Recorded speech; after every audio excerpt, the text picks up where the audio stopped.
Hello and welcome to a live stream here at BPL.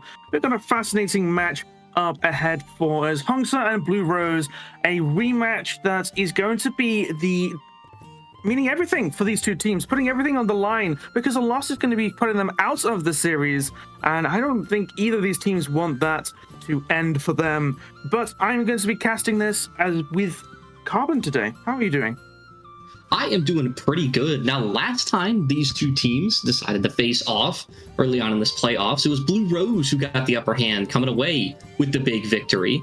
And so now we get to see, will Hongsa be able to come back and fight their way back into this one? Now, of course, you come into this, they're going to have a little bit more knowledge of what to play against Bluerose. So I don't know. We'll see. We'll see indeed, but I've got good news for watchers of this stream as we have even more matches coming up. We have another one later today, Ametori versus Siren's Song A-League Upper Finals, which is going to be full of ridiculous players, two of the best teams at the moment in the A-League, and they are going to be fighting against each other to put themselves in the better position. But we also have a couple of matches tomorrow as well, not least though forgetting that there is an award show just before we go live tomorrow. So the best thing around, since sliced bread is going to be happening, so you better be there to watch that award show. Exactly. But they're looking pretty good. We'll go ahead and take a peek at the bracket that we've had so far here in the B League. Of course, we see down there, good Hongsa and Bluerose facing off here in the lower semifinals. Hidden King making their way all the way, going to be sitting ready in that grand finals position, taking a 3-1 win over Mango Nectar. And so that means Mango Nectar going to be the opponent of whoever decides to pull out the win in this one. Absolutely, and I think they're going to be having a bit of a difficult fight, although Bluerose may have a little bit of experience having fought against, Hidden King before, but neither of these teams really, except for in the group stages, have fought against Mango Nectar. I hope that, though, these two teams are going to have a difficult fight, though, nevertheless. Although both of these teams have played before, as we see in the upper round one. Mango Nectar, though, have certainly put themselves out to be a strong matchup, though, having been one of the few teams to take a map away from Hidden King.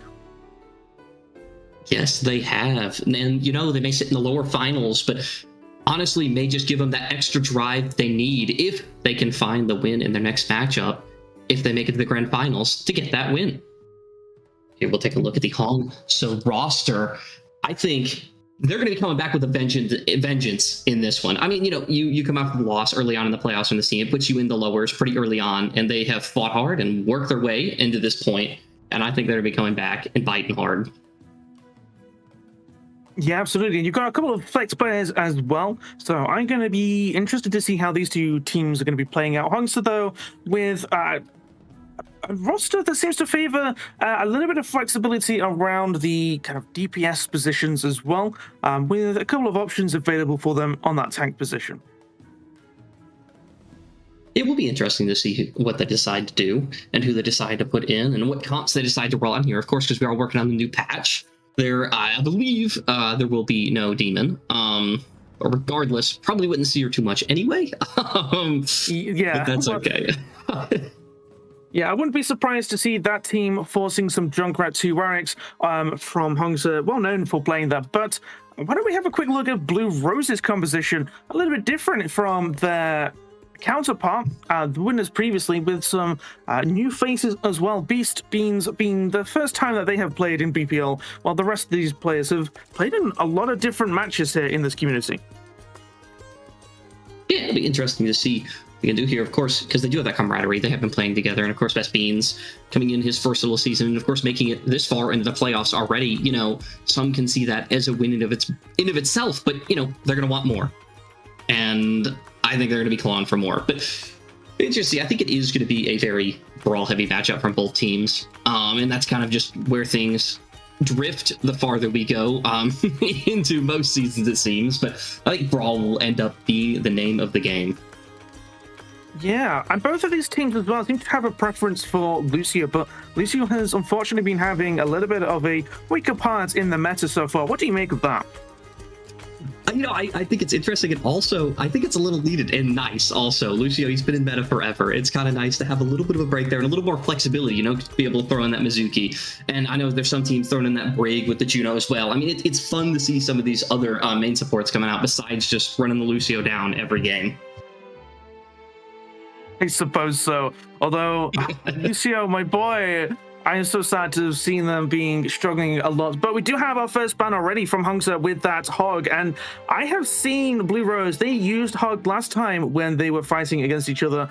So it is no surprise to see a Hog ban coming out. But Afara, well, I suppose they're having some ideas of who was causing the problems last time. Yes, a very targeted ban of the DPS lineup. And I'm interested to see how that'll pan out here, especially because Lijiang Tower, that's the map to get it done on Pharah. So you take that away, you force him onto something else. Will it matter much? I don't know. We'll see. Yeah, I do wonder how much of the kind of past knowledge that they have gained by facing off against each other is going to be taking part in this, and whether Hongsa are going to be able to have a little bit of a better fight this time around, as they did unfortunately go 3-0 Bluerose, but it might be able to turn this around with some of that hindsight knowledge to understand what works well and what doesn't. Well, either way, Hongsa, my apologies, Bluerose are picking first with Lijiang Tower, which, I mean, what do you kind of make of that map? It's a map that's been in the game for a long time. It's got some quite fame for being favored for certain heroes, but do you think this is going to be in their favor at all? I think out of all of the options, I think this would be their best one. They've kind of struggled on the other control maps throughout the season. And so this is kind of the one that they've been able to find good, consistent pressure and value on. But then in the same realm, Hongsa also, this is the only control map that they've played so far. They're 3-2 on it, so they do sit with a winning record on it. But, I mean, you just take it back to it. They've run this down so many times. I mean, they got to be ready for it. Yeah, I mean, they did play this in their last match as well. And having not played any other control maps, I suppose you could call them a little bit of a specialist at this point in time. But they are going to be rushing straight to the point as we get started with our first little fight. I'm excited to see. We see a little bit of a Junkrat from the YZX come out. You see that actually almost never. We'll see if that can get any good value, but I don't know. Yeah, well, they do love that Junkrat. They will be playing it, no doubt, more as YZX plays pretty much exclusively Junkrat, but they are going extremely hard. They've coordinated well into this as a couple of members are going into the backline and flanking, getting the kills that they need, and Bluerose have been demolished rather decisively.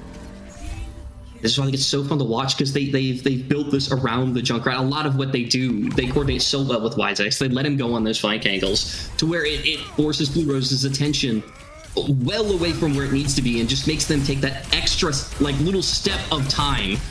And Hongsa's able to capitalize. Unfortunately, you're absolutely right, but unfortunately they managed to wall off that Sigma, and now that they were trapped, they've lost one key player. That tank can no longer do the work that is required, and the rest of the team just have to back off. Oh, beautiful first pick and a beautiful May wall in Bluerose. I mean, this base Sigma comp, it is oppressive, and there's no other way around it. They so strong. Oh, and there's another one. It's going to be another clean fight, it looks like, here for Bluerose. Beautiful wall, isolating off the Sigma, preventing any support getting through, and that is, unfortunately, another clean win from Bluerose. So far, Bluerose looking like they're in form. Not that they've lost a step at all to Hongsa. And, oh my god, YZX. I love that. That's a beautiful spot. But, as I was saying, I mean, Bluerose seems to be in complete control of this. Oh no, complete control indeed, getting the quick pick there onto YZX, and now Hongsa, they just lost some of their key damage. Yeah, the Sigma managed to survive this time around, but they're just missing the ability to commit onto this situation. And a bullet shot did come out from Mara, but once again, I mean, just didn't really get any value there. Weren't able to make anything work. Bluerose, they sit with every ult they could ever need. They're almost in the flux. And out comes the tire. Yes, and they're going to be trying to find a kill, going up round behind, trying to find a kill. Get Suzu, though. Doesn't matter. Oh, but the rest of the team are still alive here. B comes out to try and keep some players alive from Hongsa. It's going to be enough there to keep 2-3 kills even. Poor Hongsa. Turn this right around, hopefully trying to pick up another kill onto the May. And, well, the round of the supports, they are able to finish off the tank. And now, that is finally a point flip there for Hongsa. But it's at 70-something% for Bluerose, and so they only really have to win like 1-2 fights to get this victory. I know, and Hongsa, they did really only, or not only, I was about to say Hongsa, excuse me, committed 3 ults into that. Bluerose only committing 2 of what they've got. Now they can start getting a little aggressive, and there's the Flux. There's the Flux to start things off. Aggressive start, trying to pick up the kill as well early on onto this Sigma. They are able to do so now that they've lost the key member who's not even able to use the Flux of their own. It's looking like a quick victory here for Bluerose as they cap the points. A fantastic Flux to open that fight up for Bluerose. A lot of the team just walk forward. I mean, all they did was just lock off Hongsa Sigma, and I mean, all it quits from there. Hongsa's going to have to move quickly into this one. Yeah, Bluerose have been running a tight ship here on the first point. Hongsa, though, going in with a grab Flux, but unfortunately, they are going to be getting sniped down here by Husha. 2 members down. Hongsa are going to be struggling here with just a tank, no supports available. It's going to be difficult. All that health damage is going to be permanent. Sure, they are able to take down their Sigma, but it's just not going to be enough here because Bluerose, they kill all of their teammates. It is overtime. Lucia is going to be trying to come in there for the touch with the support as well, but unfortunately it's just not going to matter because both supports, they don't have the DPS, the damage, or the tank to try and make anything off there. Fantastic set by Bluerose. Had control early, were able to keep it for long enough. They gained about 70% pretty much before Hongsa was able to flip that. You know, they got some good percentage in there, and they did get a small little recap towards the middle of that, but once again, just good fights from Bluerose and quicker fights from Bluerose, I must say. Yeah, some very quick fights from Bluerose. Consistently decisive, consistently finding their win condition as well. Whether that was isolating the Sigma with the May wall or finding a crucial pick, that means that, you know, you got no supports for Hongsa, and if you got no supports, you got no health, nothing to really keep you alive. It's the reason why people call out, you know, oh, there's only 1 support available, to let the team know that they're not going to be able to be as aggressive as they were before. No, exactly, and why not so far? He's been doing a fantastic job in the backline of staying alive. I mean, we saw a fantastic cleanse to take away that tire earlier from Y6. Now he's swapped over to the Genji, and they're playing a little bit more of a dive comp, and we'll see if that can work here. And if there's any point to make it work, this would be the one. Yeah, I think this would be the one to make dive work. It's certainly the most dive-centric map. They are going to be trying to go into the back lane, trying to poke around, feel around, find the right opportunity for them. But unfortunately, it looks like the opportunity comes to Bluerose. If they take out the first kill there onto Y6, the Cat trying their best to find an opportunity as well with that great mobility that they're afforded, but they're still not able to find any kills yet, just yet. They are still in a bit of a stalemate from now. Oh, almost going down, being forced to back off, and now it is Bluerose taking the point.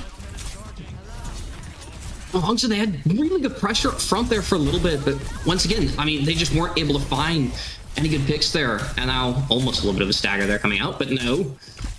M is able to get out, and like I was saying, it's just Bluerose is able to just out-sustain, and then they're going to be able to do that all game on the Sigma count. They can waste time, play the longer game, and just outway Hongsa. They have to find a pick into the back line, and in M goes. Well, they are certainly doing something very right here for Hongsa. They are coordinating so well. They're able to pick up the kill, using the baller shot as well. The monkey's gone into the back line, and they've been cleaning up, and now there's no one left with Bluerose alive. They might have some ultimates, but I'm not sure if that's going to turn that around. Do you think that's going to be able to turn that around? Maybe. They do have the advantage, but I mean, by the time this fight starts, Hongsa's going to have stuff of their own. They have to stay away from Bridge. They've got to know Riptide has that catnap at the ready. And you know, Mar did use the bull earlier. It was a fantastic bull, finding 2 in that fight and really opening it up for Hongsa. But they know what, they're wrapping their way around. And we'll see if they get anything on here. Maybe open with the Blizzard, save the Sanctuary for something else. Perhaps we'll be seeing, though, Cat and Vogue is going to be coming out, dragging out this big move. Curly pick! Oh, you don't tend to see, but they are making it work. Early fights as well. Ultimate's coming out as well from Foliage. Not able to find any, but this monkey is juggling blades around and is able to find 2 picks. Oh, that is the powerful fight there from Hongsa, finding great value from those 2 ultimates. M is a monster on the Winston so far. We'll see if they can keep going, and yes, they've eclipsed now to that 50% mark, gotten themselves a halfway. Mara, another bola at the ready already, and WiseX, he's got that blade in his back pocket. Maybe we'll see a little rush blade action here early on in this fight. I don't know. Perhaps, but we are starting off with an early Siggles as well to start off the fight. We've seen this before. Are they going to be able to capitalize? And yes, they are. Double kill comes out here from the DPS of Bluerose, but the Genji blade is coming out, equalizing the scoreline. Are they going to be able to turn this around entirely? I don't think so. They seem to be lacking a little bit of support here from Hongsa. Just got the monkey and the Genji around, trying to go into the backline together, trying to find the opportunity. The support has come in at long last. They timed this well. Oh, but unfortunately, Future's gone down to his 40s. The 2 members that are holding ultimates now. You've got the support ultimate here of Mizuki. Trying to break it off a little bit, buy them a little bit of refuge away from the onslaught here of the whole team as they regroup, restructure, and retake that win. I don't even hate that play from Bluerose either. Just stall as long as you can. They got themselves up to 65% off of that. Kind of absurd how long they were able to keep that going. Hongsa, of course, does finally break them off, but Bluerose, they've got one more fight. They've got that Blizzard at the ready. Overclock as well. And there's domination. A swap over to the Junker Queen. How do you feel about that? Yeah, it's not the only swap as well with the sorry, not just the Junker ramp, but also the Cat as well. The Junker Queen, though, I mean, hopefully he'll be doing well into this matchup, but unfortunately, I don't think it's the one that's going to be matching in this particular fight, as it looks like Fuchsia getting a double kill with the overclock early on. But now, with this Junker Queen, they're going to be having some great survivability, choosing to back up here, though, Hongsa, and regroup, looking for another fight win, as they don't have any ultimates remaining for them.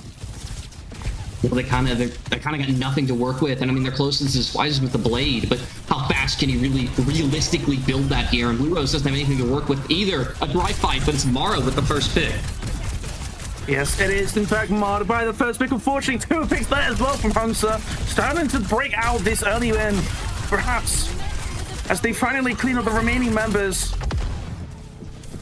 Can't find any more kills here for them to try and secure it as they enter overtime. Bluerose, they're going to be having the best try to get back to point, switching fast off to the ball as well. So we're not going to be able to see what kind of impact that Junker Queen pick will be able to do.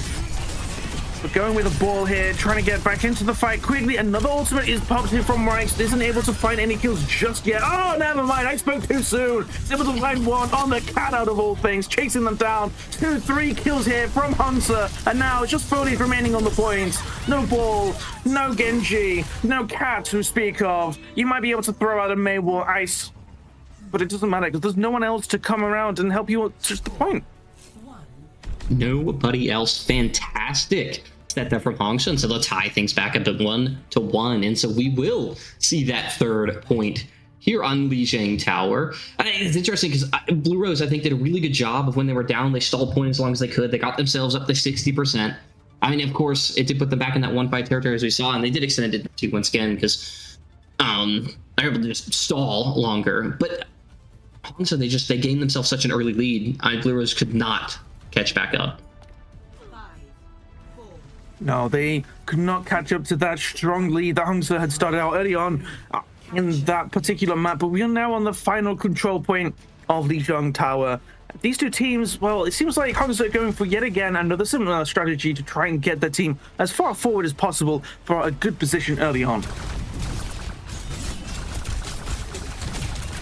So now with a little bit of damage to try and scout out where the team is going.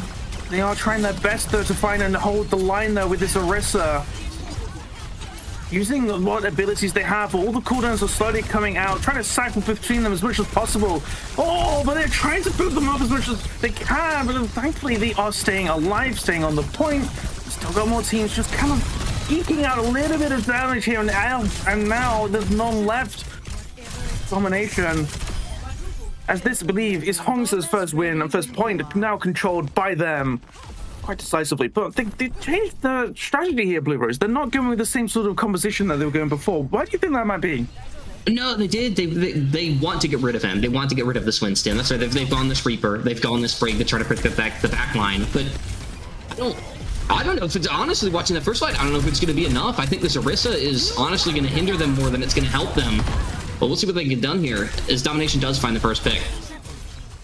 Yes, indeed. Bluerose are off to a strong start, getting those 3 kills early on in the fight. They look to play this very quick and aggressive, and they are finding the picks that they need. And well, just a quick, clean fight there from Bluerose.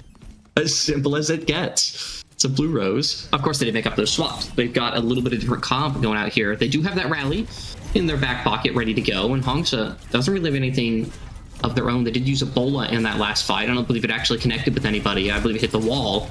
But regardless, an early rally for Best Beans could be lethal. It could indeed be lethal for Warriors, though. It's the first one to get the pick. That might be more than enough to stave off anything that they're coming out here. The rally suddenly enough to keep the tanks alive. And now you got just the whole team focusing on you. You got no tanks to help you out. No brawl to be happening there. Just a whole bunch of unfortunate deaths here for Bluerose. No, and that's what Bluerose, they needed to commit to that rally sooner, and they will make the swap go to the Mizuki now, and I think that's fine. I think either one would have worked into this comp, but regardless, they had to commit to that sooner, because now Hongsa, everything is in their favor pretty much. Got all their ults to work with. They're going to have their second Bola. We'll see what Bluerose can do to try to open this up. Yeah, these teams have been playing extremely aggressively and fast, and if you're not able to fully commit to those ultimates, then it's just not going to be going in your favor. Hongsa, though, they are committing to this Winston ult, and it is more than enough to secure the victory for this fight. Wow, they are living these quick early fights. No, that's how they have to get it done on this comp. They have to find somebody early in the back line, or honestly, even if it doesn't have to be the back line. Honestly, Lucia is their target. That is who they're going to be trying to run down. So but then get it done, and there's another Kitsune rush coming out. That is surely going to be the signal there for Hongsa. They're trying to find their kills for Bluerose. They want to find what they can to try and stave off the ultimate. That would be very powerful for Hongsa. It is one of the best ultimates around, and yet Bluerose, they're coming out on top. They didn't really even have to commit too many ultimates of their own. Just the Orisa ultimate, and well, it seems to be going in their favor. Hongsa, unfortunately, losing the point. They're going to be having to back off with only 3 members around. Back off, and Hongsa, they've gotten themselves up to 99% here. Sitting in a good spot. They do really have the cat and have to work here. It was just such an expensive fight on both sides, honestly. I mean, so that Terra Surge thrown in there as well. I know I've happened to Kitsune, and is just so far behind. And there's that catnap, but it won't connect onto anybody. No, it won't. Unfortunately, it's despite being a monkey. They use the jump and just get pushed up by the Orisa, and they don't have any recovery available to them. What a beautiful environmental kill there on a Winston of all heroes. I bet they're going to want that fight back, because now they sit. 80% is what Bluerose has reached. This is going to be the last little fight they may get out of this if they don't take it quick here. And there it is, Bola thrown in, but no connection. No connection is an early committal to the fight. The only ultimate that they have. Meanwhile, Bluerose, they have a couple of ultimates of their own on the DPS. Will they be able to use them to finish off this clean fight? One ultimate comes out here. Second ultimate as well from Bluerose. But the Tag finds 2. Both the Cat and the Winston. They go in, but they are just not cut off. They are just, unfortunately, heading back to the spawn room. Overtime, no one available to contest. They were just all there. Just all dead. There's no one cutting this quickly. Nothing at all, and 2 of the fastest fights of all of this Lee Shang Tower right there at the end. Honestly, just, Bluerose, they figured out what to do against that Winston, and of course, you know, the unfortunate boot off of the map, going the way of Bluerose's side.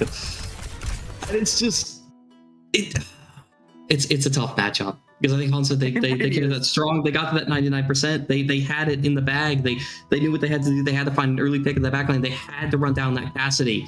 They just were not able to find it. Yeah, Cassidy using their ultimate to sort of zone off the point, which is honestly one of the best ways to do it. And now you force the team into a bit of a difficult situation, like you're saying. You got to go in there and run it down, even though there's a Cassidy ulting right there. You got a Death Blossom happening as well. And despite all of this and the protection surrounding the Cassidy, you just got no choice. It's either lose or you dive in and hope that you win, and they took that option. They took the trying to win anyway option, and it worked out for them. As we get to see a beautiful replay though of the first fight, so beautifully won and decisively here by Hongsa, setting up a great early fight, but unfortunately it didn't quite work out for them in the end. Tai comes out as well, but this Suzu, I don't know. Look at that blends. Oh my goodness. It actually does not get any better than that. It really doesn't. I don't think you can time it any more perfectly. But that is a well-timed Suzu. They weren't even looking. They're just like, oh, gotta do it now. What a pure reaction on that one. You know, the good flex from M there as well.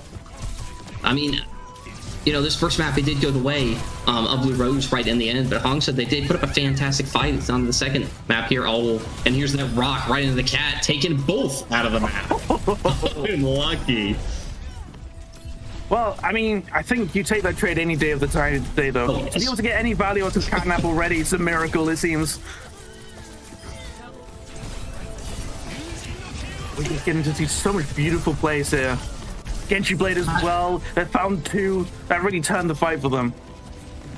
But here's the biggest question. You know, they ran this cat for 2 maps. I mean, and especially in this comp, what value does it really bring in the end? Do you think they would have been better off running anything else than the cat?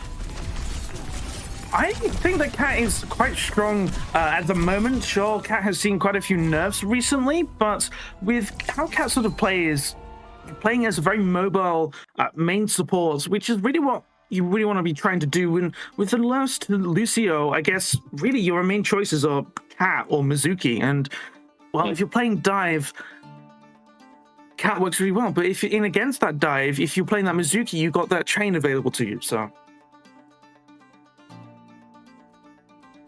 the next map that we are going to has already been chosen while we have been musing and perusing over those beautiful replays as Numbani, which is a map that I haven't really seen too much. I mean, recently, I suppose. I wonder how these two teams are going to be playing about it. I think this probably is going to be going in Hangsu's favor, given Hongsa's favor, given how they seem to love that kind of dive composition. But Bluerose, I mean, do you think they're going to kind of mirror that, or do you think we're going to be seeing something unusual from Bluerose here? No, I think they're definitely going to try to mirror a dive of some sort. Although I think, honestly, if I was them, if it doesn't get banned here in a minute, I'd pull out a Diva. Throw out a Diva. Pretty much eliminate that Winston from any sort of contention at all. Take the Diva, you run it down, you play the little dive with him, you do the dance with him, and you see if you can take him down here. I do think it definitely is in Hongsa's favor, though. They like this dive, they're really good at this dive, and it seems to be a fantastic Winston player, and so it'll be interesting to see what they can do. Yeah, well, we're going to see what heroes they're going to be banning, though, soon. Hongsa with the ban onto Mizuki.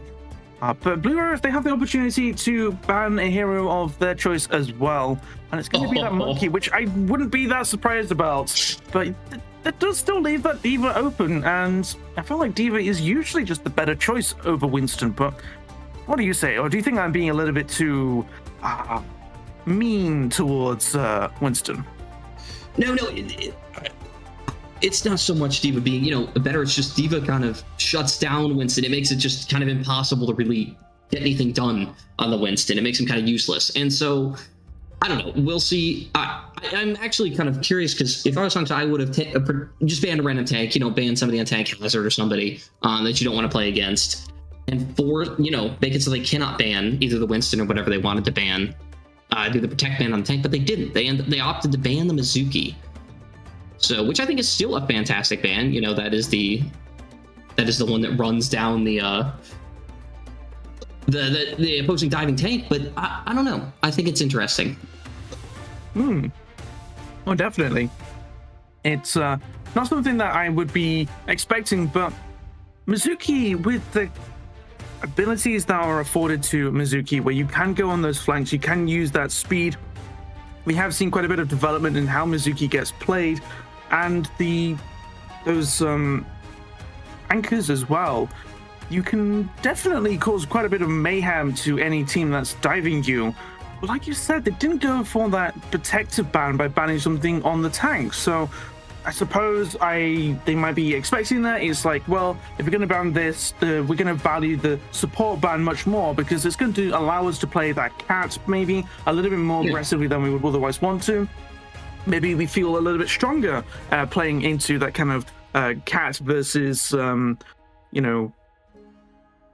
other support heroes that you've got, right? You've got your Brigitte as a main support that Bluerose have fielded previously.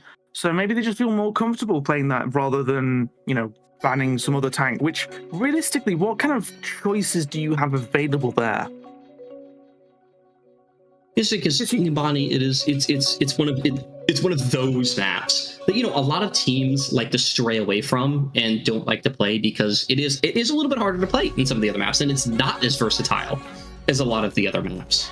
It does kind of force you to dive. So I do really think we are going to see the Diva, regardless, from both teams.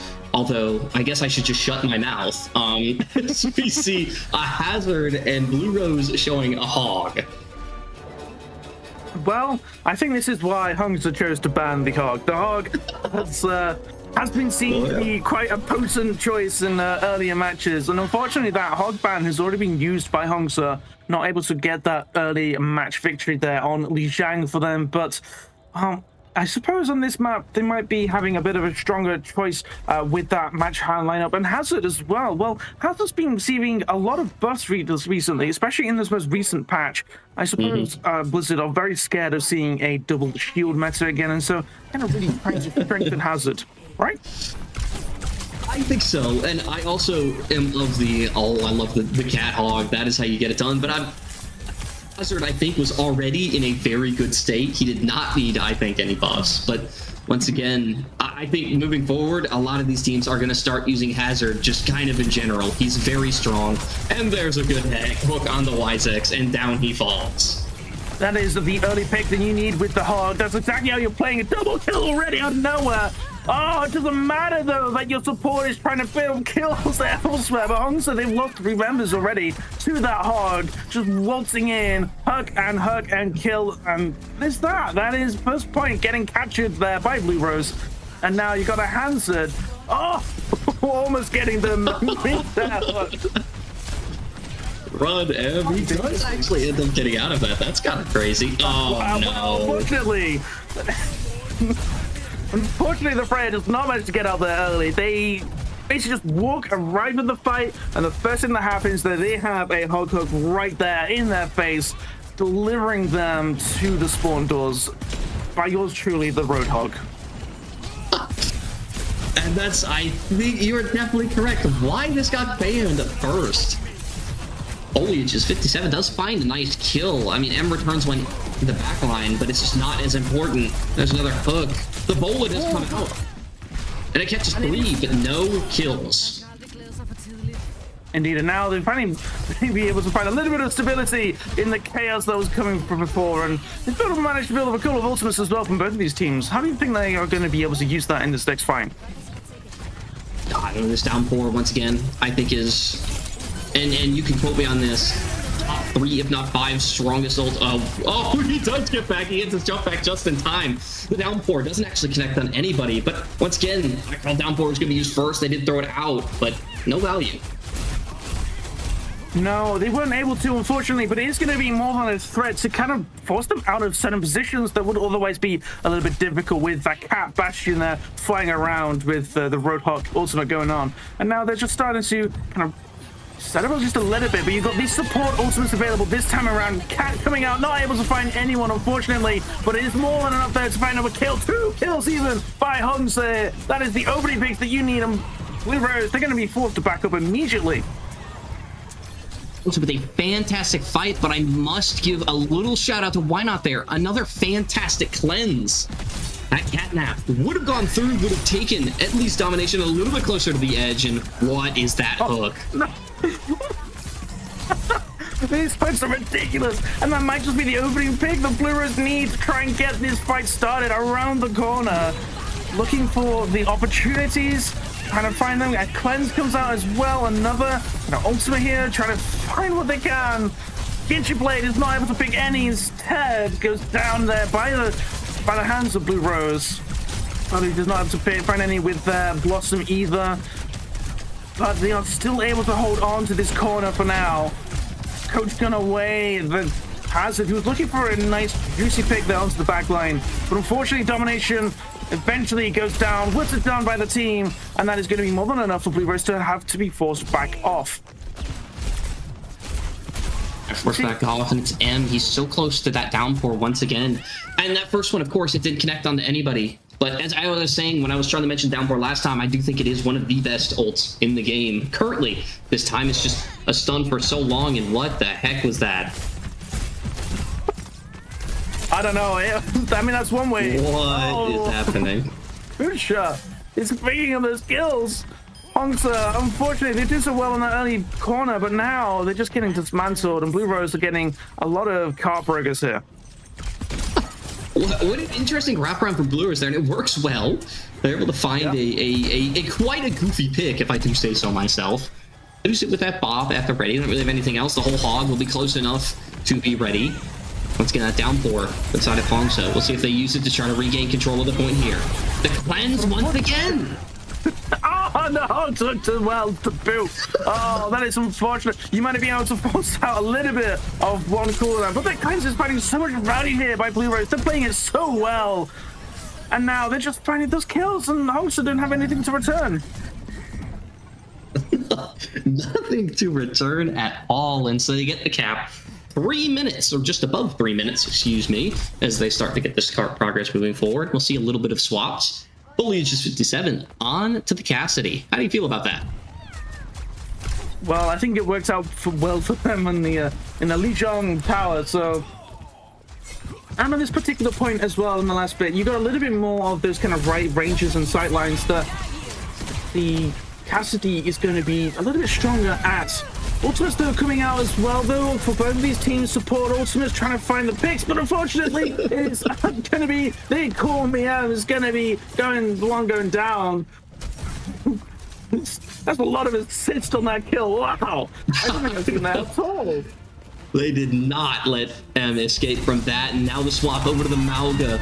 And there's the whole hog right off the map. Is this enough? They finally do get the hog, but at what cost? Trying to get the hook as well, but unfortunately it's not going to matter. Hongsa though, they might have been spending that time to try and capture and contest the point, but sadly, even after regrouping and taking away one of the key members, the tank, is not going to be enough, and they're going to be winning out. Bluerose here, going 3 all the way, with 2 minutes on the time bank to boot as well. But now it is Hongsa's turn to be on the offensive. No, and I think this is where that hazard comp is going to really shine. It's a little bit harder to play in the defense. I think they made it work really well. They played their corner, that first corner, excuse me, extremely well after the cap. Once again, they just kind of lost momentum, and then unlucky catnap, and well, M got sucked in, and then they try to go Malga, recontest, and it's just whole hog off the map. And, you know, they did get the hog off the map, but then again, they lost 3 members by that point. At what cost? And so now I think this if they want to play the hazard here, I think it'd be a little bit easier, but it looks like they're showing the Malga. I mean, you know what? We're seeing hog on this map, right? We have cat available as well. And to be honest, I do like cats being able to allow a lot of different tanks that normally sacrifice their mobility to be able to play in a lot of different ways. We've seen Cat Bastion being played a lot, but it's not just the Bastion who can game. No, it is not at all. Especially, like you said, in this map, it allows them to have that extra bit of mobility that they need to get to high ground. Whereas, you know, you don't have to use an ability or a character that needs an ability to get up there. And so this is the most Numbani comp I've ever seen. What is happening here?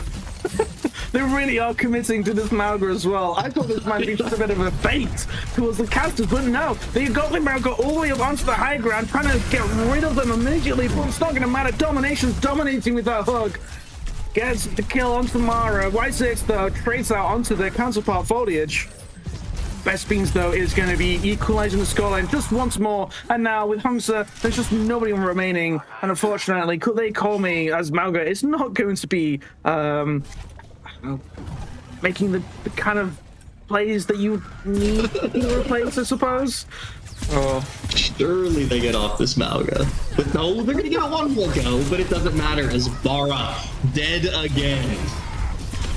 Yeah, this Hog is absolutely ridiculous. I mean, I know they've been buffing Hog recently, but I don't know why they give certain... I mean, look, okay, here we go. Now you have the... what don't you want to say anymore with this? You get the Hog, just picking up kill after kill. You need to be trying to find something to shut this down. It shouldn't be happening. I was meant to say, they just... He's got free reign right now. Domination is dominating. And there's another one on the Mara. First pick. 3 fights in a row now. You've got to play safer. You've got to be treating this the same way that you treat a Widow, you know? You can't be peeking and aim peeking the Widow. You can't be aim checking the Horizon with these hooks. It's not going to be going in your favor. That would you think, but now that they've started to gain a little bit of control on the point, but, well, goodbye. Well, yeah, unfortunately, these things! Oh, yes! Now that is what I call teamwork. Cage comes out, it's not able to capture the Hog, unfortunately, so it's just going to have to jewel down just one, unfortunately, but it's going to be more than enough here. This team has finally found an inroads in, and it might have been a few little misplays of those ultimates, not quite finding the value that they were expecting from Bluerose. No, and I think Best Beans, he thought for sure he got that Mauga off the map, was just not paying attention all the way back, but no, saved at the bell by Giz. And so Hongsa, they do cap, they've got 356 to work with. Witex finding himself 2 in that last fight, but it's domination once again with an early pick. Yeah, beautiful headshot as well onto the cap. And now with the main support down, you're really going to have to force to back up. But I don't think it's going to change the mind of this Mauga. They're still going to go and try and melt the health pool of this Roadhog. This health pool is still full as well. Whatever works, I suppose. Genji comes in. Boldish finds 2 kills, trying to find a 3rd. It's going to be enough to secure the victory here for Bluerose. Or perhaps I spoke a little bit. No, I think I think I was correct there. Yes, Mara all alone. Mara did find a late pick there, but once again, Hongsa may be able to go quick onto this one. Not if there's a Hog right outside respawn door. No way did that get away. Punish now! They don't even manage to get the punish off! The Hog gets airlifted out by the cat! That is diabolical.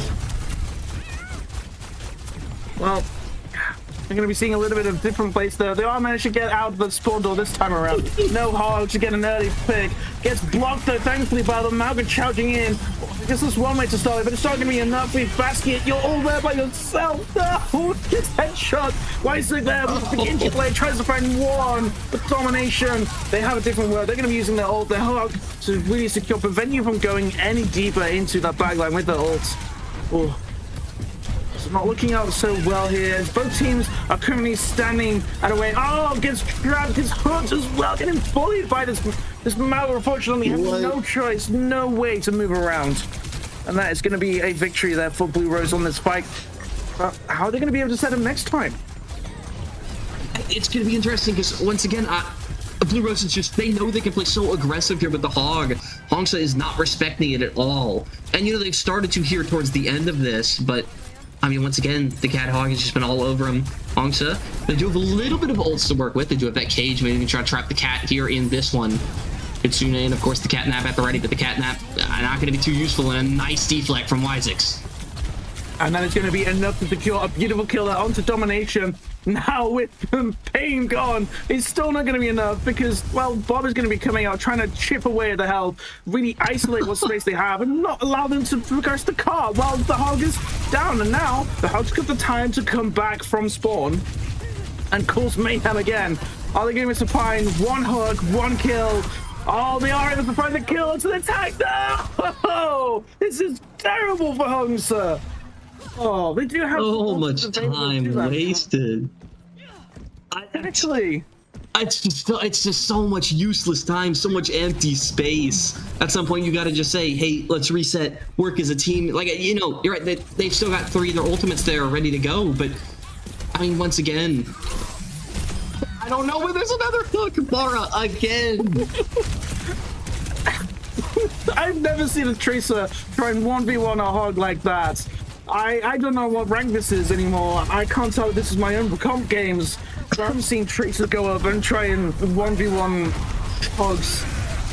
Just gonna lose against that with the hog hook there, but you do have these ultimates available. Are they gonna be able to use them? Because the time is ticking for Hongsa. 30 seconds remaining on the clock. Less, in fact, 20 seconds. Will they be able to find the kills that they need? Kasune Rocket comes out from Bluerose. Overclock as well. Just do extra damage. They just need to get a couple of headshots, couple of kills, and they are aiming perfectly, finding those picks.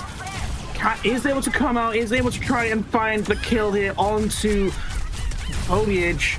Dominic also gone down as these 2 cats go for a duel, with one coming out on top, but there's no one around as overtime ticks down. Oh, the able to touch just in time here from the Lucio and the Malga. And I bring this Malga up onto the high ground, contested, prevent them from getting in, but it's not going to matter because, well, they have taken the low ground.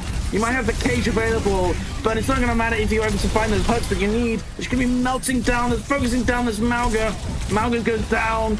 Genji comes out as well. No, I so desperately need the Rose are continuing to brawl this out. Overtime, so close to victory, and yet Hongsa, with just 1 member on card, this cat is somehow able to work some magic, but not enough. Bluerose, they have so many teammates coming around to back them up. It's just not going to matter. Bluerose getting the victory with this whole cat composition. That might have been the goofiest Numbani game I've seen in a long time. And you know what? That's just how Numbani is. As the game is the cat fight. That is awesome. That is awesome. Tried to make it back to the car as well, but unfortunately was not able to in time. Oh.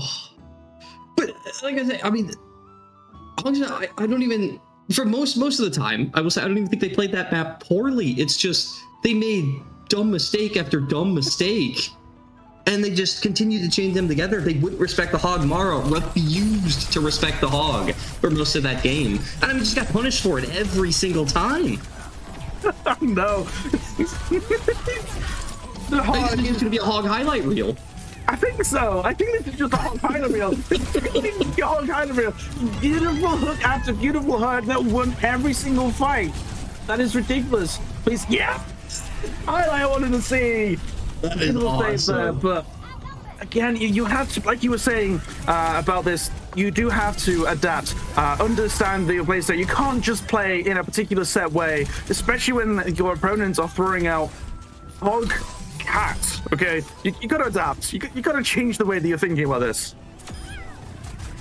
No, you got to adapt. You got to play around it. You got to find something else. You know, it's just tough. It's tough to watch sometimes. And then he's Wisex here at the end. He got 2 good dash kills trying to make it, but there's just a beefcake of a hog in his way, and he can't get through the health bar. You really can't. And Hog even has that speed boost as well from being low health. I don't know why they gave Hog that speed boost, but Hog has a speed boost at low health, and you could just go, oh, I'm low health, and just gonna speed around this corner now. It's That might be the messiest game of Numbani I've seen in a long time. But regardless, Bluerose put themselves up 2-0, put themselves in a fantastic position. And you know, if you're Hongsa, what are you thinking right now? What are you thinking in terms of maps? Where do you want to go?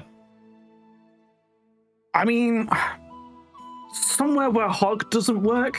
It's the only thing that I can think of at the moment is just like, what map does Hog not really work on? And I mean, given how they've been playing, I guess Bluerose is going to be able to make Hog work on any map, it seems, and that's a little bit terrifying to me, I'll be honest. Hongsa, I mean, there might be a little bit of hope to maybe eke out a victory here to try and turn this around, because Bluerose, they're strong at the moment. They only need to win, you know, one more map, and that's victory for them. It'll be another 3-0 for them. And I don't think Hongsa want to be making and repeating that same history, because if they do, they'll be going out, unfortunately, and ending their series here. Yes, and they'll finish in the third place. A hog, no less, is right. And so I'm trying to think, what do you play here to try to bring it out? I think, you have to ban the cat. You have to get rid of that. I mean, just get it out of the game, man. And but like, what map do you even go? Where do you even go that tries to run this down? I don't know. Because they can't get rid of the hog. They know it's coming. I mean, after that match, it's going to be coming out in the next match, pretty much no matter what. And maybe you can try to play something a little more brawl. I mean, I shouldn't even say that they played the Malga. They played something that plays really well into the hog. They just, once again, it was dumb mistake after dumb mistake. So I think they can just tighten their game up. I think honestly they'll have a much better chance, and it will be a much more competitive game. Yes, but domination with those 40 kills, they are the targets for sure for Hongsa, as I hope that Hongsa are going to be able to spend the next 5 minutes really musing over their options as we head to a short little break.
Hello and welcome back. We certainly spent some time in the break musing over the options that Hongsa have in the upcoming map here to try and go about a reverse sweep. I hope that it's on the cards. They might have to spend a little bit of time to make sure that they respect that hog of Bluerose, because domination, true to the name, has been dominating on that Roadhog. We're talking about what maps they might be going to next, whether it was Flash or Push, and it seems that they have chosen Colosseo out of all of them.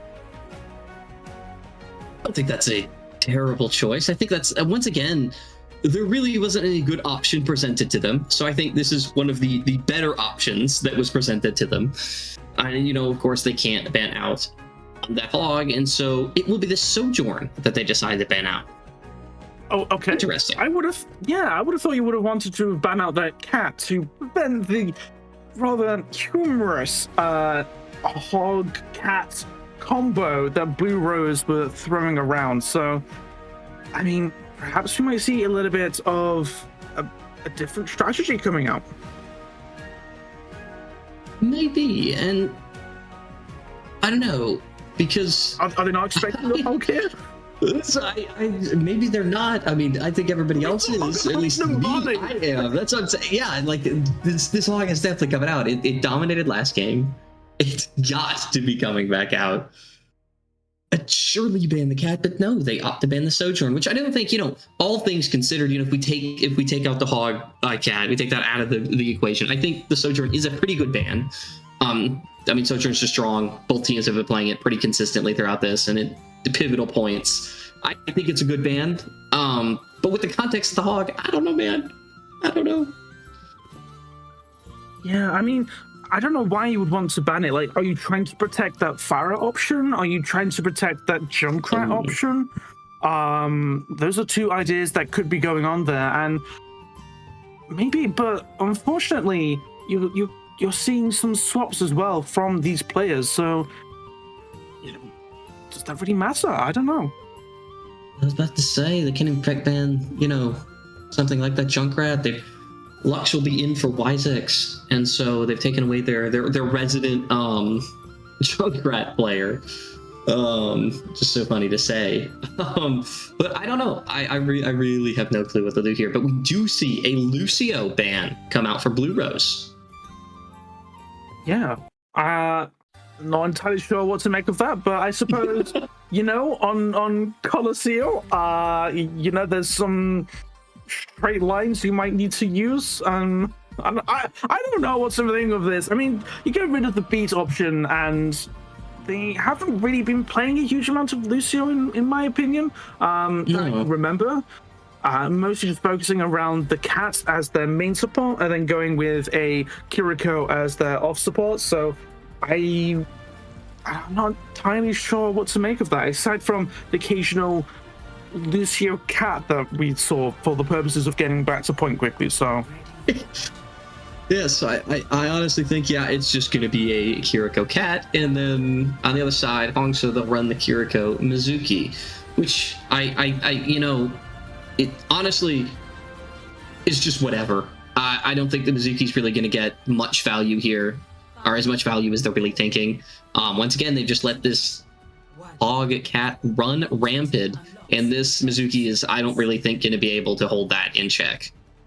Yeah, well, you better go and grab some pizza, because I think this is going to be quite the snack of a little match we're going to be seeing between these two teams. Again, with the hog here going on a flank with the cat, and we're going to be seeing it early. Drop him in. Oh, but it is. I mean, air drops in the back line. And that should be more than a... Oh, there we go. Finally found a hurt pick. That is an early pick for Bluerose. Now they're just only hoping that Hongsa can be able to try and isolate down. But no, you got some speed boost. You got the healing. You can just walk out of there for free. And then it's some early pick progress there from Bluerose. All from that one hook. And now they are going skydiving once again.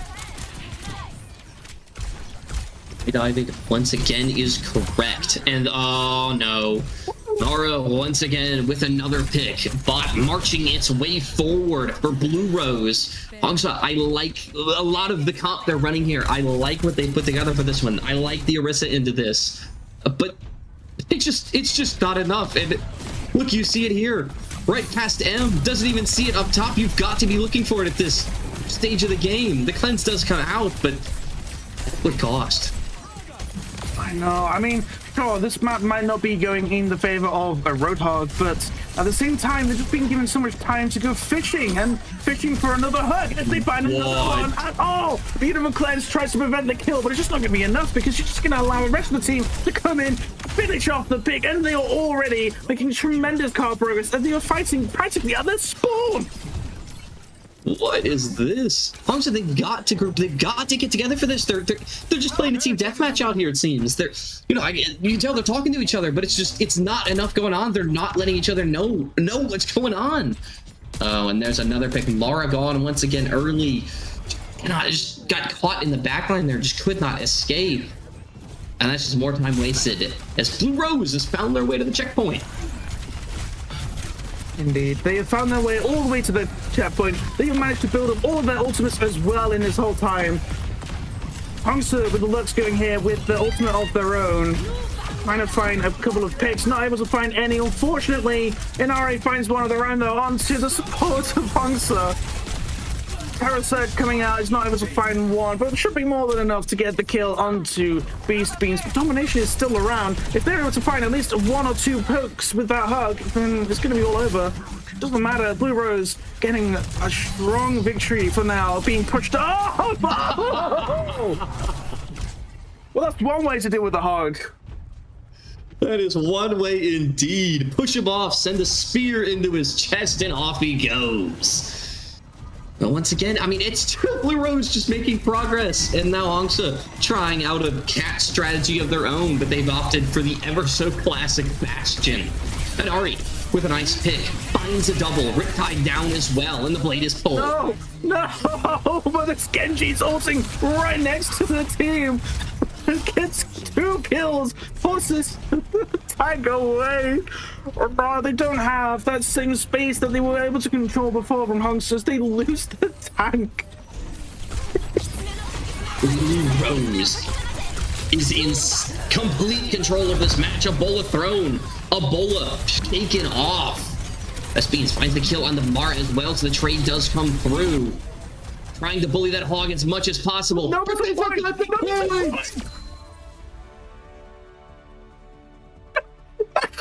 That's the fastest push map I have ever seen. Was there a time where it wasn't making progress? I don't know. They forgot about the point right at the end. There was a grand total. This is the only time it was not moving, pretty much. I don't believe it. Domination from Bluerose. Yeah. Wow. I harbored hope for Hongsa being able to do a reverse sweep here, but I mean, in some ways I feel like as soon as I saw the cat was not banned, all that hope slowly started to drain out to me. And then I saw Bluerose going for that hog pick as well. I'm like, no. Just taking the hog, placing it in the back lane, getting a couple of picks, and now there's just, I don't know how to think about this. Unfortunately, the Hongsa are going to be ending their particular series run. They might have done a great job going through the lower brackets, but unfortunately, their series ends here, faced off yet again by Bluerose, sent off, down, and lost again. And, well, it's unfortunately going to be them for the series, but Bluerose, they're going to be facing off against Mango Nectar, a team that they lost to in the regular season, so perhaps they might be able to get a little bit of a change of fate there and maybe a win that to head into the grand finals of their series. The highlights, a rather short affair, unfortunately, this time. Just kind of watching the cart find its way there. I don't know what to make of this, man. I'm so sorry. I don't know what to think. It was a tough match, and once again, like you said, I think it really goes down to, just scratching the head at why no cat ban, and maybe they think, okay, we take him here, we can win without the cat ban, save it for later, but you honestly can't think like that. You have to just take the one in front of you, work with the map in front of you, and then move from there. And so they just off the rip kind of put themselves in a really tough position against a Team Bluerose who was on a roll with the Roadhog and the Cat. And I mean, you saw the result of it. Complete domination from Bluerose. Yeah, extremely dominant indeed. And MVP for domination is well deserved. 40 kills on map 2, map 3, securing, 5 key hook kills as well. It's just ridiculous. I gotta be watching out for them. That is not a hug that you need to be. I don't know what to saw. This hug, It's just hug after hug. Just look at this beautiful highlight reel. It's just a lack of respect on the hog from Hongsa. Like right here, even you see Mara trying to get the high ground, just ignoring domination right up top. They know he's there. He had been making himself well known. And he made the same mistake twice that game from the exact same spot. And it's just constant stuff like that all game from him. And so you do go to think about it. Will this hog cat come out within the next week? I don't know. Will they play it against Mango Nectar?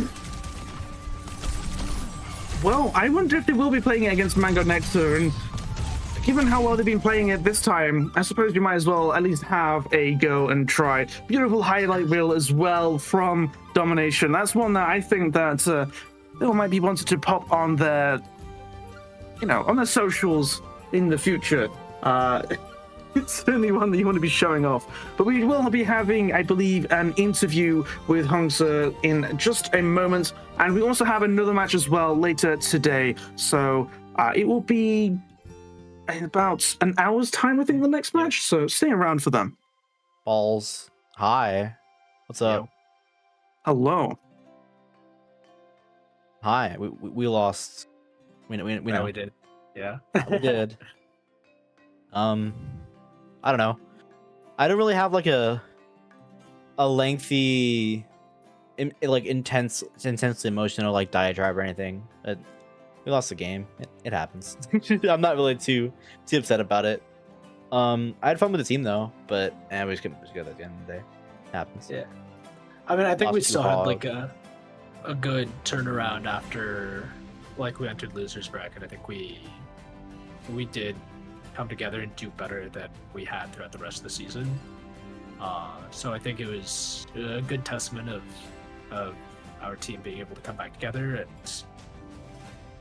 culminate what we could. Bluerose played really well that game, and I look forward to seeing how they do in the future. Damn, you have a lot more of a PR diatribe than I do. That's really crazy. good at PR. I'm not. Yeah. Hey, Oh my god. To be fair, you and Basket did survive the season without getting banned. Yeah, That's a dub, if you think about it. I think that's a first. That is a dub. And we didn't get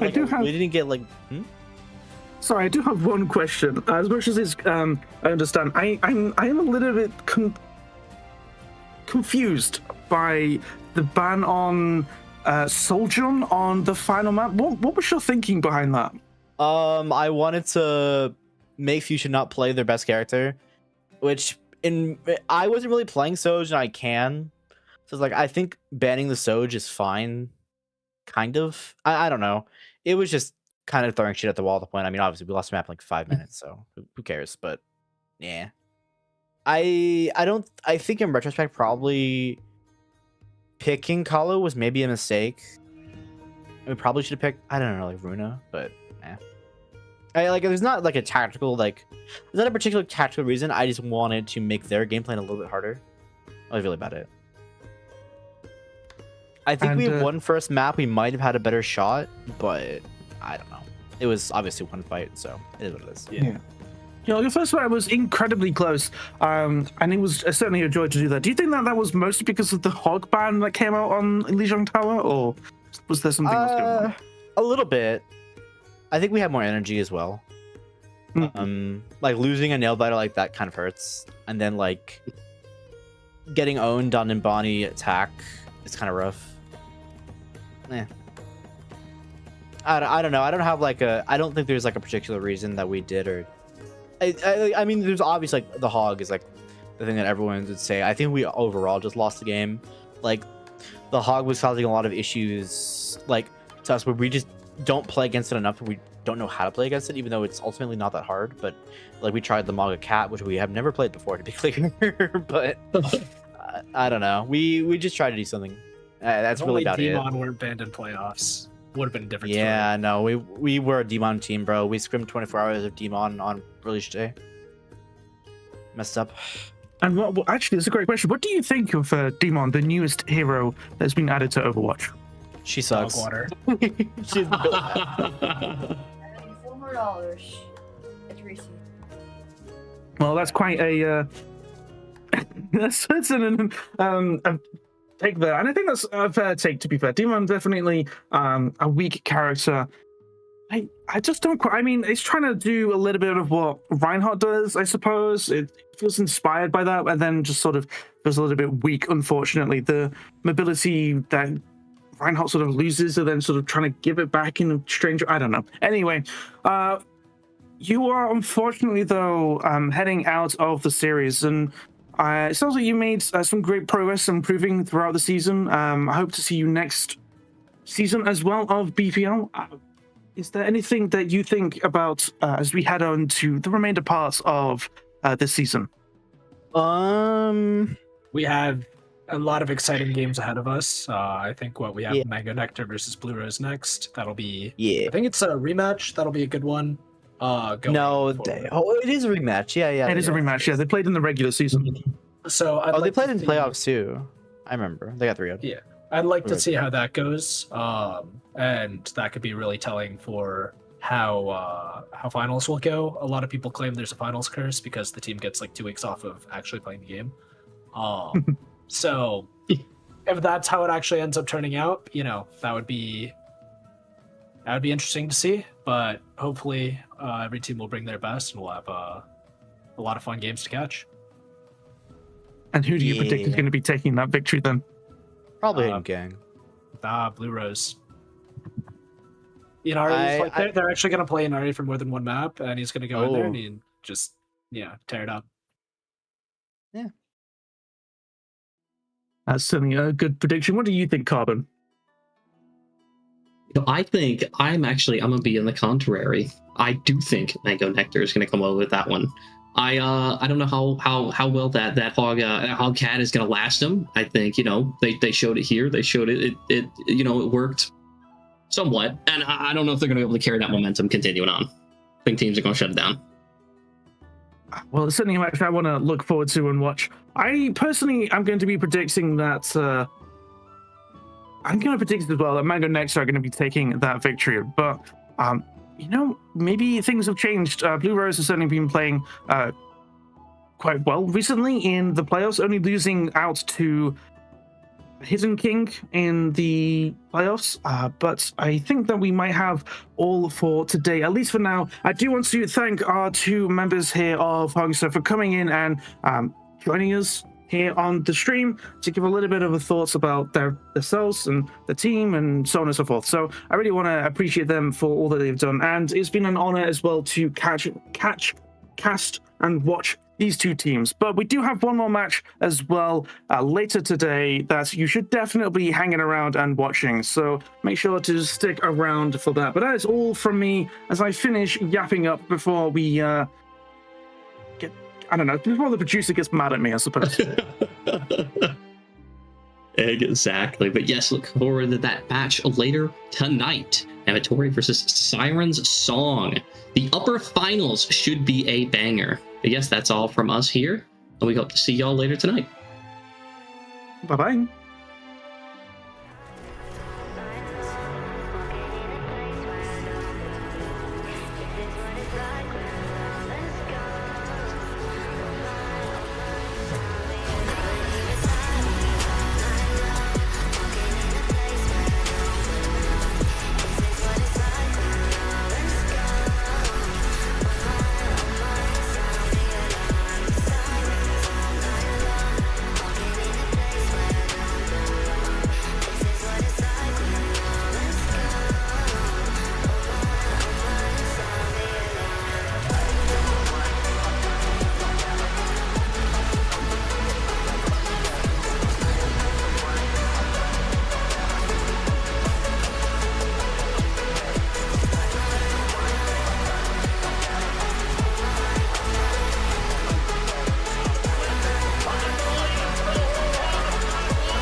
now. The first ult built up, and Tom press Q to return to spawn here, my friend. That is going to be a bite kill in answer onto Chaos, and now with the spree coming out, it's Chronic letting a 2K. Where you pop that Blossom as we see them pushing in, falling low. We see Brenda and Bones the double, and the low support that fight the Blossom in the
Welcome back, everybody, to Bad Pachimari League. We've got the upper finals happening right now, and I'm excited to get it started. So you already know who I am. I'm Mr. Leapfrog. Joining me tonight, as per usual, is the one and only Denji. How's it going, brother? Good. How are you, man? I'm doing good. I'm excited, man. Saturday night is a lot riding on the line here. Winner gets a guaranteed spot in the grand finals for A-League. So I know there's a lot of anticipation going on for the match, a lot of ambition. I know these players are hungry for the win, and they're just that much closer to the title. So I know we had some insight on it. I know you talked about it a little bit beforehand, but let us know about these teams, Denji. Yeah, so for those who don't know, these two teams actually, last time these two teams faced off was grand finals kickoff of the kickoff tournament. I almost call it a kickoff clash of A-League. Siren did take that one 2 over Ametori. Ametori has had a stronger reg season compared to Siren, obviously with Siren having to start in the play-in area of the bracket just to fight their way through Phantomberg, Black Crown, and Cladrius just to get to this upper finals. Ametori, though, had their own little bit of trouble there. Despite 3-0 Zuriel, they had to perform a reverse sweep against Odin just to get past upper semis. Yeah, so I mean, obviously there's a lot of anticipation for the match itself, and of course they're gonna try to get their run back and try to make it into that illustrious grand finals. But you can see here on the schedule itself how the matches have been going today. Obviously that 3-0 over Hongsa. I know they're looking for a little bit better of a performance, but still, again, it's a tough road out here, man. All the leagues, all through A through C, it's nothing but giga bangers. And I just know that you guys are going to be in store for one hell of a treat tonight. Along with tomorrow, we got some more matches going on tomorrow as well, immediately following the Season 8 award show. So that'll be exciting to see that. So make sure you guys tune in tomorrow. Same start time as per usual, 7 p.m. Eastern. Yep, and now taking a look at the rosters for the roster for Ametori. Of course, this is a Par org team. Par is really good at putting together rosters across all the leagues. Bluerose actually was one of his teams that actually did take the win against Hongsa earlier today. We got Frostfire, SL, Stel, Luna on the DPS line, Matt Berger on the tank, Zimzip, Cried, and Luminous rounding out the support. Despite Luminous and Still Luna also having the tank slot available to them, Matt Berger's been the primary tank player. They pretty much just run with Zim, Zip, and Cry in the back line most of the time, because I think Luminous has had availability issues. Still Luna, though, had a very, very good performance against Odin in that reverse sweep for Ametori, as I believe SL wasn't present for that one, so having to pick up some of the heroes that SL likes to play. Yeah, like picking up the slack, and I wouldn't call it slack, just like your not preferred heroes or heroes that may not be as strong or well versed in. So definitely helps out when you have that option available to you. So let's look at Siren Song's roster themselves. And again, there's a lot of names that you may recognize here with popular names like Didn't You See Me, Toasty Toast, and of course like Orange Peel and King. So definitely have seen these guys around the block once or twice. And that means something for me, considering all these different names I get to commentate and cast for you guys. When I see names I recognize, I know I'm in store for one heck of a night. Yeah, I like to note that this team has 4 main role DPS players. Toasty Toast hasn't played DPS this season, mainly has been playing support alongside Orange Peel and Sky.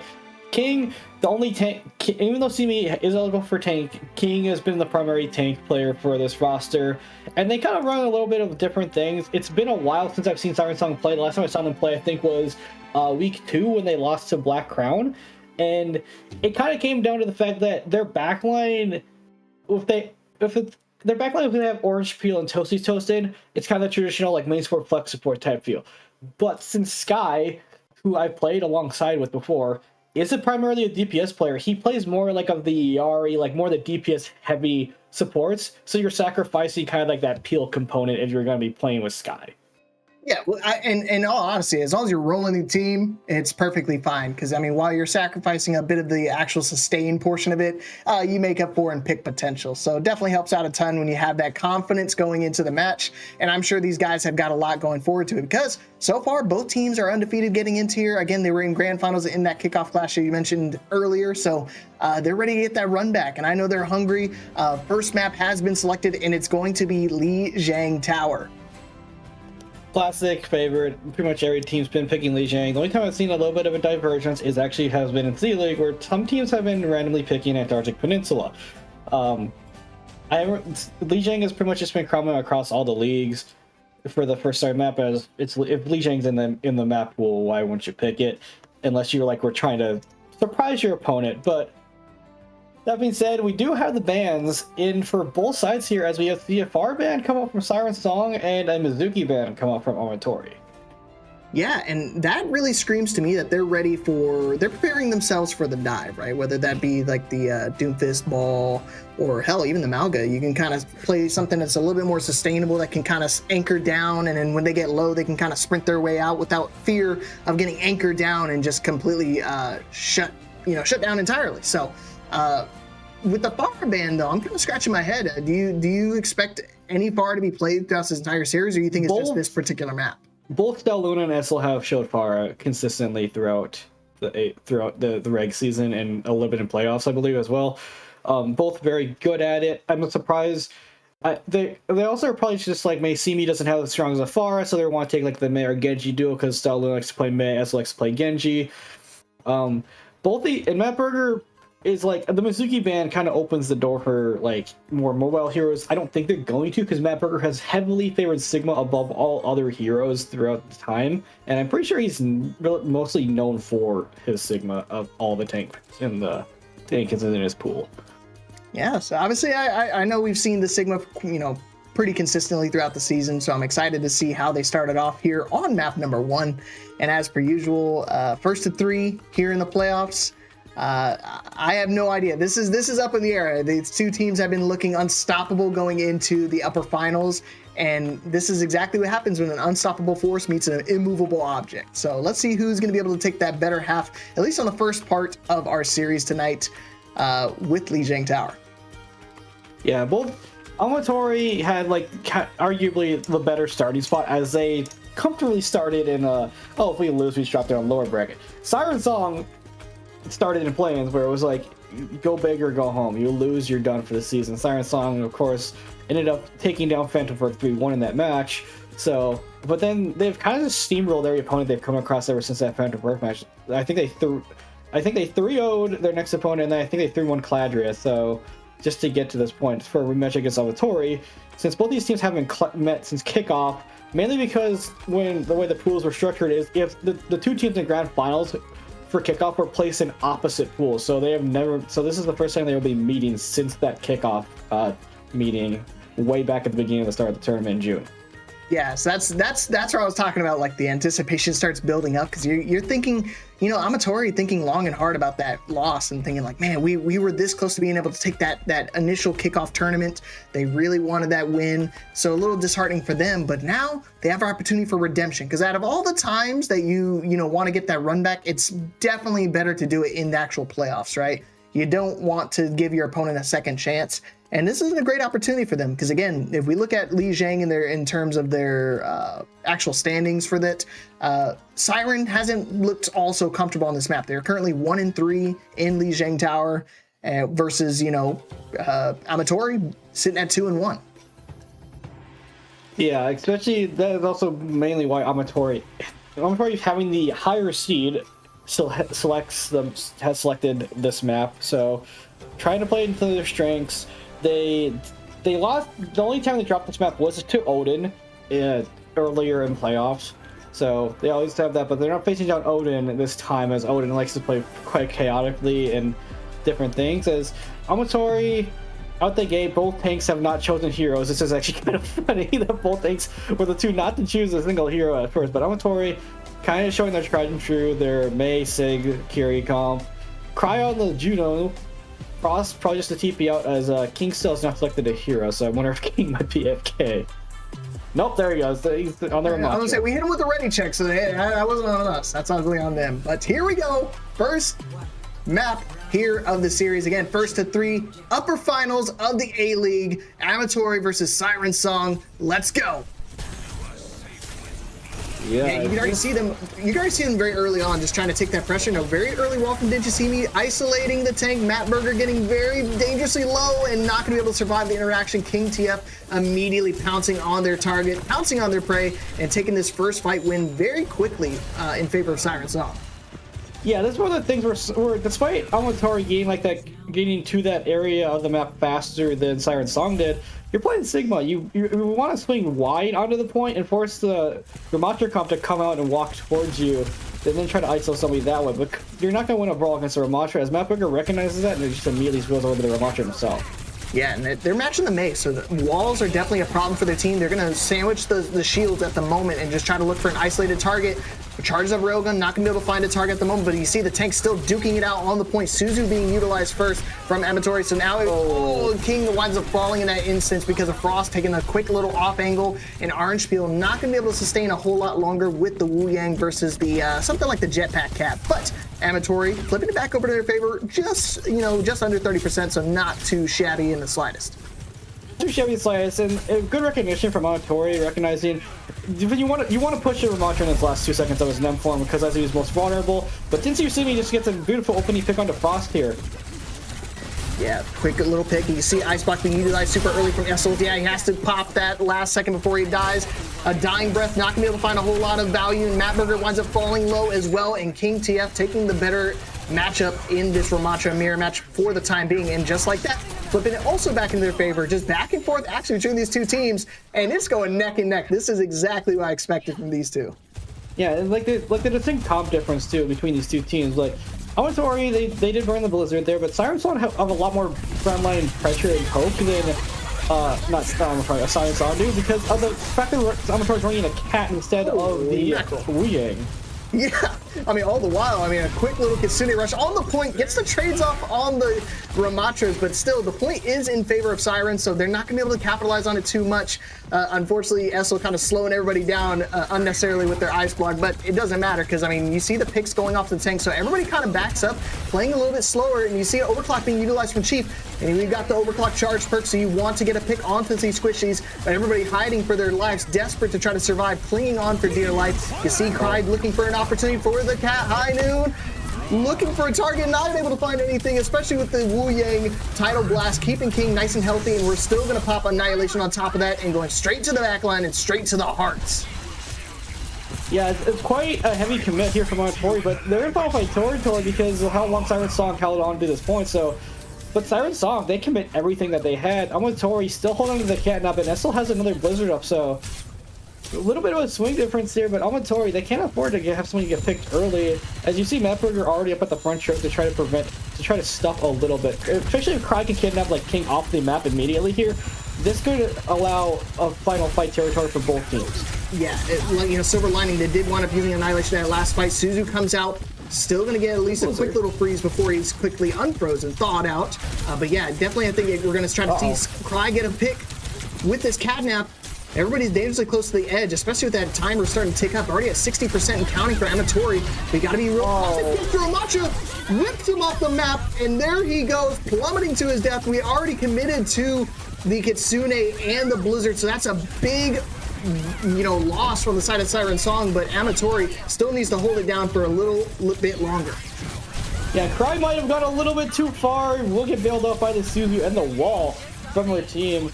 But Ametori, they commit everything that they have, but also Siren Song commit a couple ults, so it just becomes kind of a little bit of an even ult trade. The big thing now is you're facing down the Cat Eye, and Manburger is getting really close to this Annihilation. King lagging behind a little bit because of that catnap death. Okay, here we go. We're going to utilize it. On point. Wall is established. The Kitsune not going to be at the liberty to them, but Suzu does come out in the nick of time, and you can see overtime triggered on point. Still trying to fight it out. Frost getting the pick, make it two, trying to open it up for them, getting dangerously low, not able to take care of the Wu Yang, so Wu Yang does have access to Tidal Blast, and now the Annihilation still a problem for them, and now King TF having access to his Annihilation, just trying to chunk down any bit of targets he can. Orange Peel isolates himself, but at the cost of the point. You can see King still keeping it strong, keeping it nice and healthy for their team. They might be able to get the recontest with only 90% to go. This overtime is going to be very close. Yeah, you see Frost trying to make his way to the point, especially since Essel has this Blizzard available too to just chuck onto the point. Chief goes over to Vendetta just to get back in time, but Frost does get picked off in the meantime, but does do their job and actually manages to lock down the point. King wasn't falling! The train's going back and forth. It can go to any which way. Essel falling super low. Sky, not anywhere close to his Kitsune rush yet. Didn't you see me getting picks to equalize it? No more sustain, no more health for Ametori, so all this damage does become permanent. And didn't you see me embodying proper, just getting pick after pick? Winds up falling to Frost in the meantime. You can see Matburger falling super low, can do nothing but just block. Overtime, almost lost in at the very last moment, getting that trigger. And you can see Sky putting Kitsune on the point, and now it's just a matter of cleaning up the last point and not C9ing. King TF making the swap over to the Doom to get back to point in time and making it look flashy. Oh, jeez.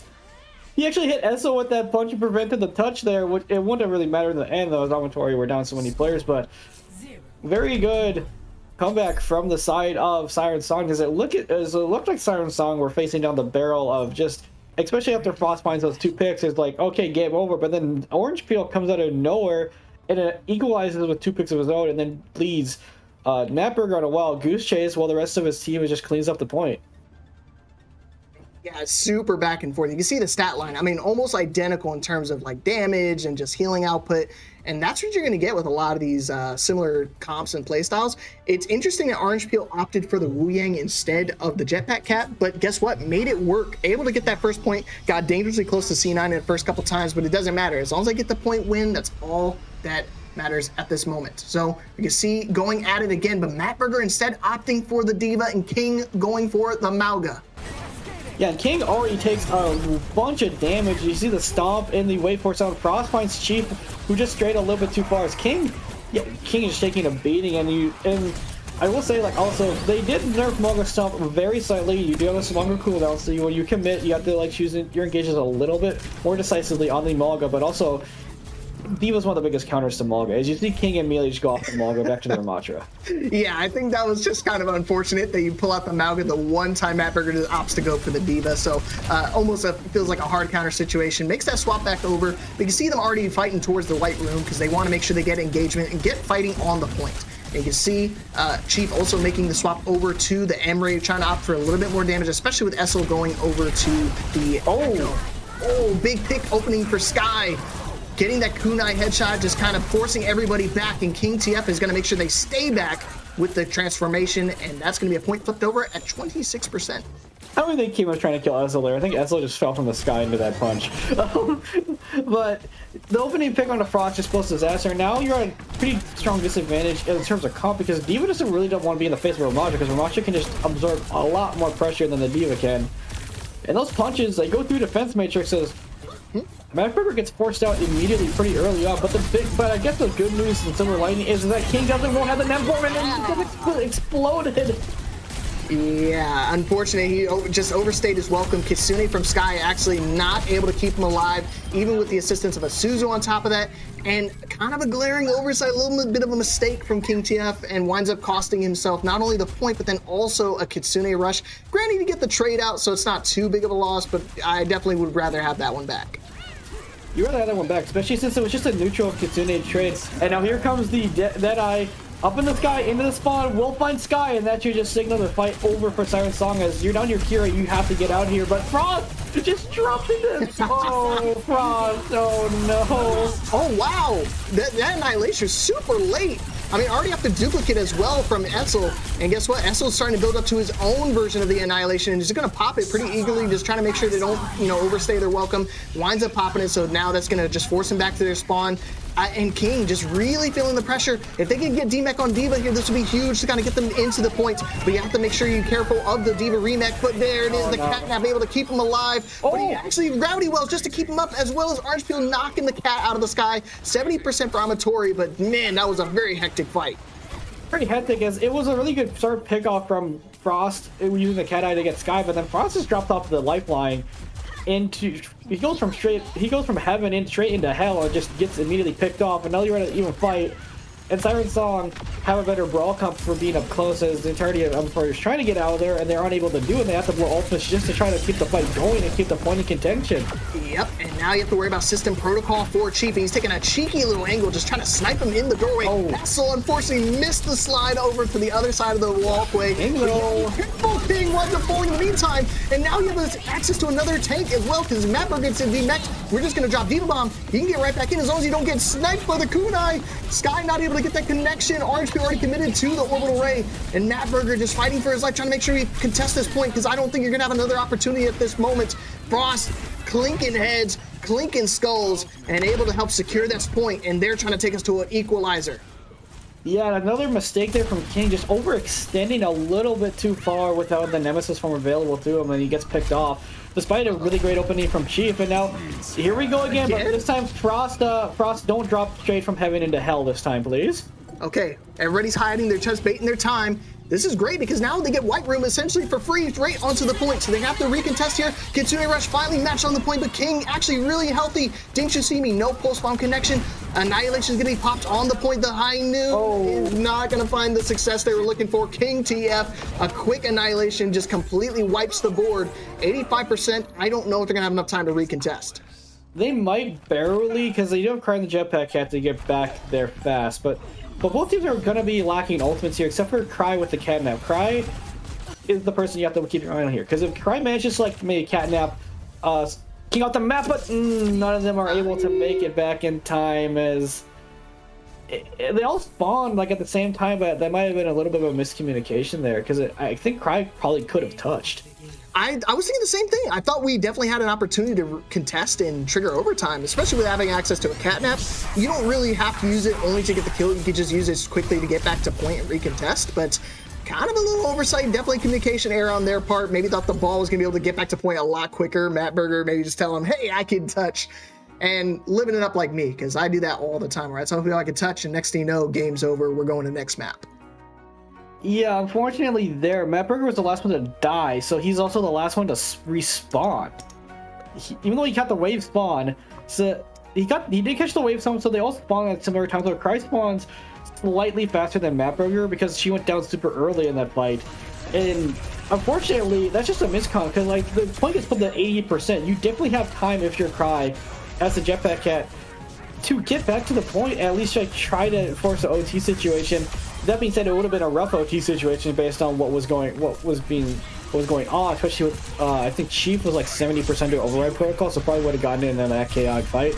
But Ametori fall on Legion Tower once again, as Legion Tower, despite them being 2-1, I believe, at the start, they've dropped it in back-to-back weeks. Yeah. So that was definitely a little bit of a surprise to me, because again, if you looked at the actual map history between these two teams, Siren, historically not very strong on Legion Tower, but still looking as powerful as ever. And there was a ton of opportunities that Ametori definitely could have turned things around. You saw King overstay his welcome several times, several mistakes, and not really able to capitalize much more than he's, quickly getting a few percentages on the point and letting, King back into the fight. I think Sky was really helping out a ton with their Kitsune rushes and just get a couple picks themselves. Yeah, and now it becomes Ametori's map pick, and ban as usual. If you lose the map, you get the first map selection, and you also get the ban first. So we do have the map selection. It is King's Row, as everybody loves this map. There's rarely been teams that go away from King's Row across all three of the leagues, except for one, and they did get eliminated yesterday. Chosen always tends to pick Numbani, and that was the only map they won yesterday. So, I mean, if you're good at Numbani, you can always do that. If you're good at the other hybrids, you can always do that. But King's Row, if King's Row's in the pool, it's mostly going to be picked unless during the reg season where maps are pre-decided. Of course. It's Scream's Row, as we love to call it in the league scene. It's tough because, it's a map that we've had experience with for a long time. One of the longest standing maps in the game. Not a whole lot has changed with it. I mean, thinking back on, how it's been released and how it's changed over time, just all these additions to the game have just kind of made the map feel fresh, right? With the addition of like Shion being able to dash through and fly through the map. And of course, now the addition with Jetpack Cat, not going to happen on this map, but I think it does help out a ton with giving a little breath of fresh life to it. But talk about the bans, Denji. Yeah, so the Roboter ban, it'll try to take away the raw potential from King, maybe force that Sigma mirror to let Matt Burger be in his comfort zone. The Cat ban, of course, Cat's really kind of annoying to deal with. Even though Cat did get nerfed on the hop fix, it was just a nerf to the movement speed and a little bit of a self-heal nerf when Purr is activated, I believe. But Cat's still pretty strong because you can the biggest thing that makes Cat super strong, besides the fact that it's hard to hit them sometimes, is the fact that Lifeline doesn't have Lifeline doesn't have like a timer on it, so you can just keep somebody on you the entire time, and like that's the big thing with Cat. So eliminate like teams will just do this on Jetpack Cat, where they'll just drag like their hit scan or their tank up onto the high ground, overlooking the point on KR, just to force the defense to either flip through hotel or just back to that back corner by the hotel. Yeah, and that's where I think we're starting to see a little bit of a resurgence from Symmetra, right? Being able to kind of break those angles and just hard TP past them and get some of those less mobile tanks. I don't want to call Malga not mobile, but it's one of those things. He kind of struggles when it comes to verticality on a lot of maps. So having access to characters like Lifeweaver, Cat, and now Symmetra that, you know, we kind of turned back time a bit with kind of getting those less mobile tanks up to those high grounds and hard to reach places. Yeah, and this is kind of where, like, I'm sad that Demon's not enabled. Demon probably won't be played, but I've been messing around with her. She's extremely fun to play on KR. I mean, she's kind of like a slightly better Reinhardt in terms of has better range. She can't brawl as good as Ryan in the face because of her damage numbers, but maybe Blizzard actually heeds everybody's advice and actually makes Demon start deal more damage than Torb's hammer. Yeah, I mean, it did help a little bit with that hot fix, but obviously I know there's definitely some room for improvement with it. If you were there day one, you know you were just kind of throwing. Yeah, you were just kind of like you're kind of like hitting people with a pool noodle on day one. I think the other change I would like them to make is to make her jab omnidirectional. So like if you're looking up, you go up as well. That's something that was like really weird for me. Trying her out is definitely like not being, you know, like almost like a Onron a bit, right? Where she kind of, if you kind of look up and you jump while you do your dash, you kind of do a little float. But for her to have like no verticality whatsoever, definitely feels a little strange. But after getting used to it a little bit, I mean, I'm still hard stuck in Emerald with her, but you know, I still have fun with her. I haven't played yet, so we'll see about that later for me. But yeah, she's pretty fun to mess around with. Of course, like you're sacrificing verticality, but the fact that you can go like back, forth, back and like forward, backward, side to side with your shield up as well. You're basically kind of a more mobile but less brawly Reinhardt. Yeah, that's where I like it because it feels fluid when it comes to like just the moving around on the x-axis, but yeah, I think on the y-axis definitely leave a lot to be desired. But luckily for these teams, they don't have to think about it too hard considering she's not legal yet. But I mean, based on what we're seeing at the start, I think, you know, Matt Berger's definitely up his in his comfort zone when it comes to playing Sigma. Yeah, we do also have some subs. Itositos has come in for Sky and Saluna in for Essel. So both teams having a couple new players coming in as if King is actually gonna do it. He's actually rolling out on the good old faithful Reinhardt. I just knew you were grinning from ear to ear the moment you saw that happen. So. Whoops. All right, we didn't see it. Don't worry. The Lucio it's about faking. It's a faking it. Let's blame Toasty Toast on that one. All right, we're trying to go do the full wraparound, gets to the staircase safely without, you know, losing anybody, not taking any bit of damage, maybe threatening that they're going to go to the point, winds up trying to go for they're trying to wall themselves off. Whoa, that was sick. Very clever from Siren Song to get the initial pick onto Frost, and Matt Berger quickly falling right behind him. And what a tricky, unique play to get them this first point. Yeah, Ametori, I had no clue that was going to happen. It looked like they were just going to rush the point, but then they used Simi's wall to boost themselves up onto the high ground instead of going up the staircase, which would have been more telegraphed. So like a lot more surprise, as the entirety of Ametori really didn't know, couldn't blink before they all were dead. As especially now, like Ametori's like comp again. You can't really brawl a Reinhardt that well on Sigma. You can do a lot of poke damage, but when he's up in your face, it's a kind of a tough thing. Yeah, and that's where Siren Song definitely trying to lean on that a little bit more. They're opting for the Kiriko, Lucio, so not a whole lot of sustain. They can kind of keep your Rein in the fights for long periods of time without the amp it up. However, once he gets into Sigma's face, if you wind up taking care of Sigma and a couple of the squishy targets, you're definitely going to wind up winning. And they're going to go for another they tried it again. Okay, we didn't see that. We didn't. Okay, he made up with the blooper. He just sniped out Stella Luna immediately. Yeah, of course. But still winds up taking care of Stella Luna. And now you see Reinhardt getting dangerously low. All puts down the Kitsune Rush, barely making it over to the payload. Keep it going. Yeah, and you see that's exactly what you have to do. I just know Denji's still giggling like a little girl right now. I love it. Anytime you see Reinhardt, it's a good day for Overwatch. But King, you're not playing Ryan if you don't engage the speed drive to warp speed a little bit as if you're playing like Bumper, it's always on warp speed. But Siren Song have quite a few ultimates coming up. Ametori though have this flux available to them as well, but I think they have Chief on the sideline in the angle, but the Shatter, I'm not sure if that hit anybody. No, just it was a perfectly placed shield from Sigma. Madburger perfectly reading the situation. Unfortunately, not going to read this Blizzard comes out. And didn't you see me is asking that same exact question right onto the team. Didn't you see that Blizzard coming? Because now we've got a cheeky 5 minutes on the time bank for Siren Song.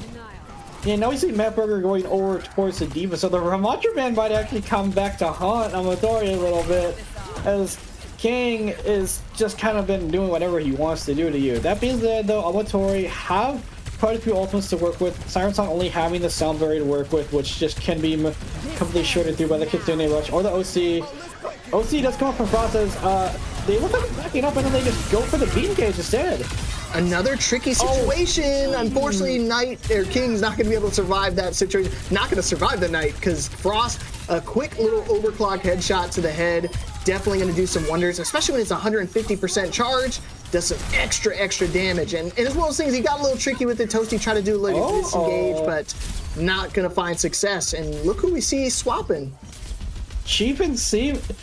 The entirety of Siren Song swapping up their comps. So Chief over to the Symmetra, see me over to the Zarya. Or not Chief goes back to the Sojourn. So just a little bit of a counter comp swap with the Vendetta, Zarya, and the D.Va. Both these heroes D.Va does not like either one of these heroes. Yeah, just trying to go full counter on the D.Va. So Matt Berger definitely has to play a little bit more cautious when, trying to defense matrix, because it doesn't really work against the beam or the sword. You can see a full charge for Zarya, full charge for Vendetta, and just looking for a target. But you see Stella Luna trying to staunch that bleeding as best as they can, not able to find anything with the Blizzard. And so now Siren Song just backs up, waits for their cooldowns to come back, and go straight back to it. And Chief starting off great with a pick. You can see King still getting dangerously low. So has to play a little bit slower, winds up falling in the meantime. A trade, but definitely the trade you want, because a dead Zarya is a great Zarya. Yeah, King overstepped a little bit, and still Luna manages to get the wall up onto them, so it prevents any of that healing coming through from Orange Peel to keep them alive. And now, Ametori finally have stabilized here. Coach Siren Song did make a couple switches. They did reset their ult economy. That being said, though, King is building up to grab pretty fast. Yeah, I would say he's already 80%, but that helps when you get a little battery of Didn't You See Me? He goes straight to the back line of Vendetta. You have to shoot her at some point in time, so Chain has to come out, and you look at it, do it again. Just go straight to the back line, get a bubble, and they have to shoot you at some point. So both bubbles are being extinguished at the moment, but King already establishing his point presence, gonna try to get that payload moving as best as he can. I think Chief's gonna look to pop overclock soon. And we do. Here comes OC. Yep, Kakai Sanctuary and Retaliation, so slow it down just a little bit, but now you got to worry about this grab coming up for King. He's going to go straight to the back line, just got to make sure it doesn't get eaten. Kitsune Rush onto the Mei as well. Everybody getting so low, but Frost takes care of Chief, but immediately falls in Retaliation. Madburger getting super low. Zim taking care of Toasty, but the fight is going so back and forth. If they take care of the D.Va, this would be huge, but somehow narrowly makes it out, baby D.Va. So slippery in that situation, especially with the addition of the Kitsune Rush. You get so fast and you get out of harm's way, and that's going to be another fight win for Ametori. We turn this 5-minute time bank down to just under a minute now. Yeah, and they used a lot of ultimates in that fight just to wing in. And King almost gets picked off early here. And so, Ametori, big thing, they have this Blizzard just to zone off the area too. So if Simi goes in, they could just zone the backline of Siren Song back to prevent any help coming in for Did You See Me. But that being said, Did You See Me does have the Thundering Blade as well, just to lock off the area as well. Yeah, I think they're going to just try to focus either in the room right there, just make sure they get any space. Yeah, just make sure they get to as much space as possible.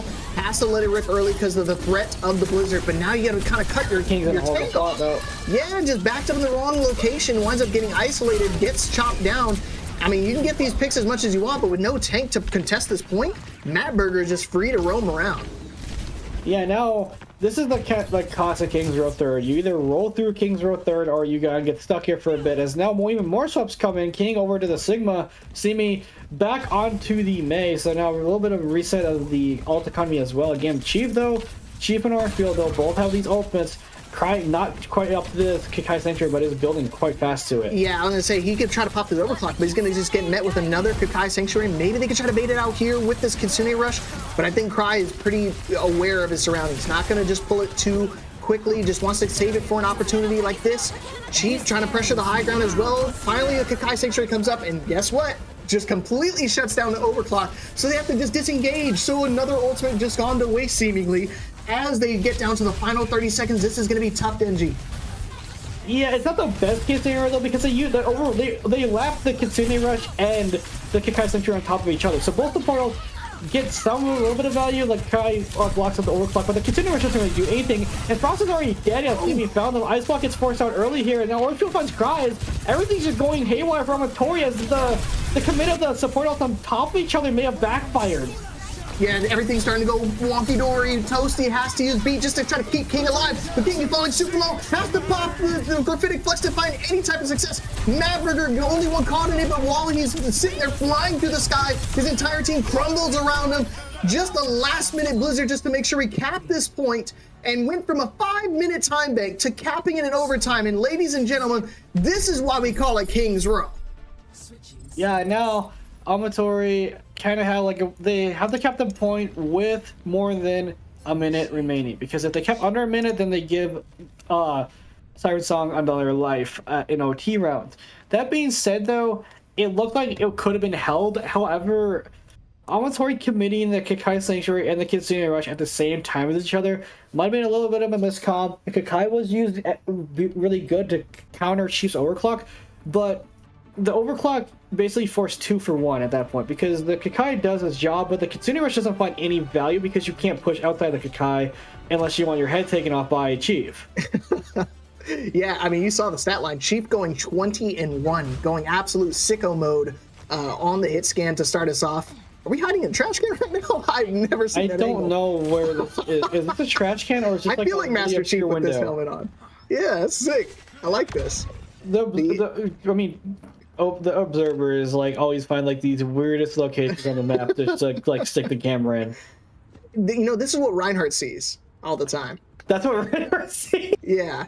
You're also assuming Reinhardt can actually see what he's charging at, because most of the time he just looks like he's charging blindly. When he's standing still, when he's hiding in the corner ready to pin at a spawn to catch somebody, that's what he looks like. After that, it's just a whole lot of shaking.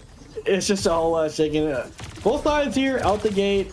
Almost a complete mirror. The Sigma is on both sides, but DPS line and support line both a little bit different, as King does.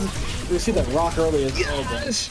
Okay, Arnskill also opting for the Mizuki versus the Juno from Cry. The trades go even, but now once you lose King, yeah, that's going to be it. And, normally for defense, they get favored in terms of spawn, but not here on Blizzard World. This first point is definitely favored for the attackers. You don't want to lose anybody too early, especially your tank. That's the last person you want to lose. And because you do that, that first point already going in favor of Ametori. Yeah, now Chief off of the Emery towards the Sojourn, a lot more shield pressure, a lot more air ability to kind of lock off an area with the Disruptor shot a little bit here, but Siren Song, I mean, I don't think they were expecting the Juno, because the Juno just kind of allowed the entirety of Ametori just to blitz the choke point, and before they knew it, Ametori's in the face of all of them. Yeah, the rockets coming in, they do extra damage on top of the sustain they can provide with your tank. So gonna be a little bit harder to get through this choke, but quickly Chief's gonna recognize, go back over to the Sojourn, stuck on Sojourn jail, not a bad place to be. But you see an early wall coming out, Matt Burger immediately taken out. No ultimates being used on either side, so just gonna chalk it up to just wipe, you run it back in again. Yeah, now Luna gonna go down late as well. So now Siren Song they have a way better they're gonna probably have a better like time-based perception into third if we even get to third. As now the Siren Song are able to do what Ametori couldn't, which was get a hold of the archway choke. That being said, though, Ametori kind of doing a little bit of a creative wraparound up top. I wouldn't recommend doing that as Matt Berger just decides to drop out. It does force Ametori off of the archway a little bit, but besides that, like, nobody's died yet, and that rock had to hit there. And that had to hit, man. It was like a perfect opportunity. Blizzard comes out.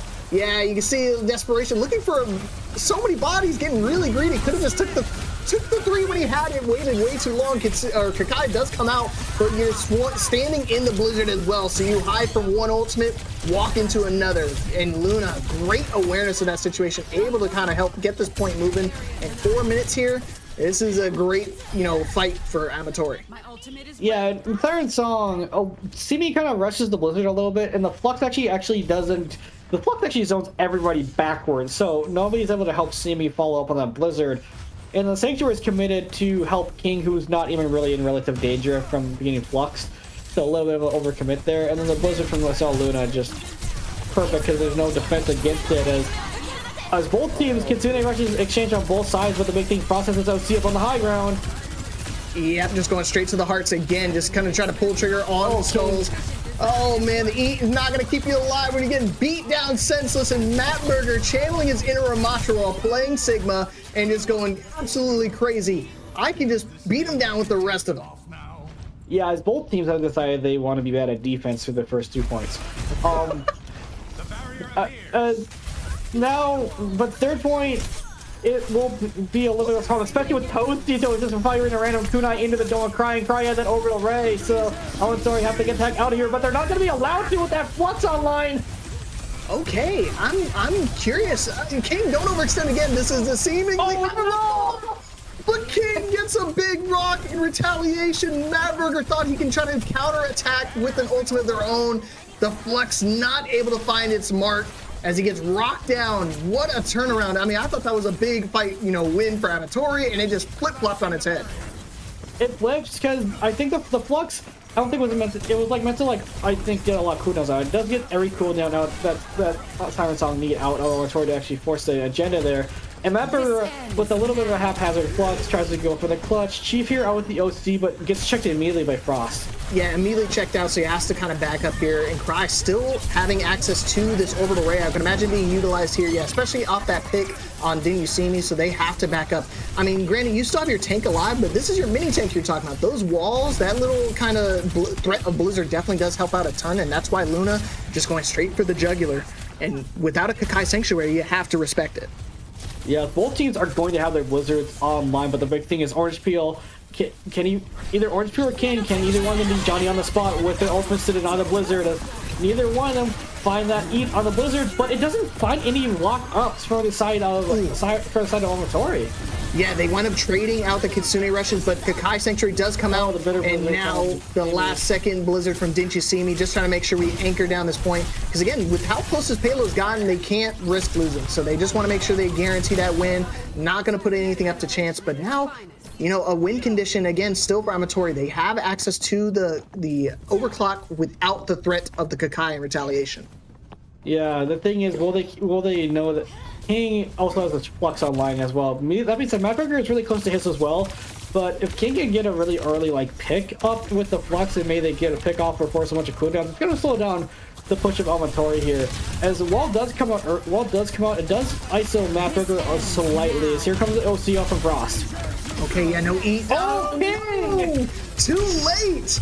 Way too late in that situation. Tried to staunch that bleeding as best he could, but not going to happen. Didn't You See Me just trying to keep their teams and hopes alive by going straight to the point, playing the mini tank option. Toasty Toast getting a fadeaway shot on the Zim, and you see King making that change over to the Reinhardt just to try to make sure they have a body that can contest this point.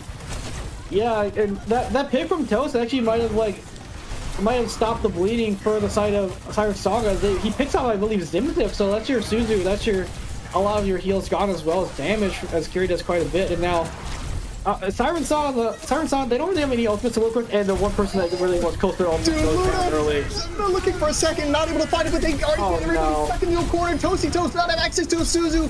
Everybody falls from the Gratifitic Flux, and this is big. If they can cap with just over a minute they guarantee a minimum of a draw. And that's exactly what's going to happen. They turn that time bank into a success because now, with finishing over a minute, Siren Song get no opportunity to retaliate, no chance of a win. They can only get a draw or a W.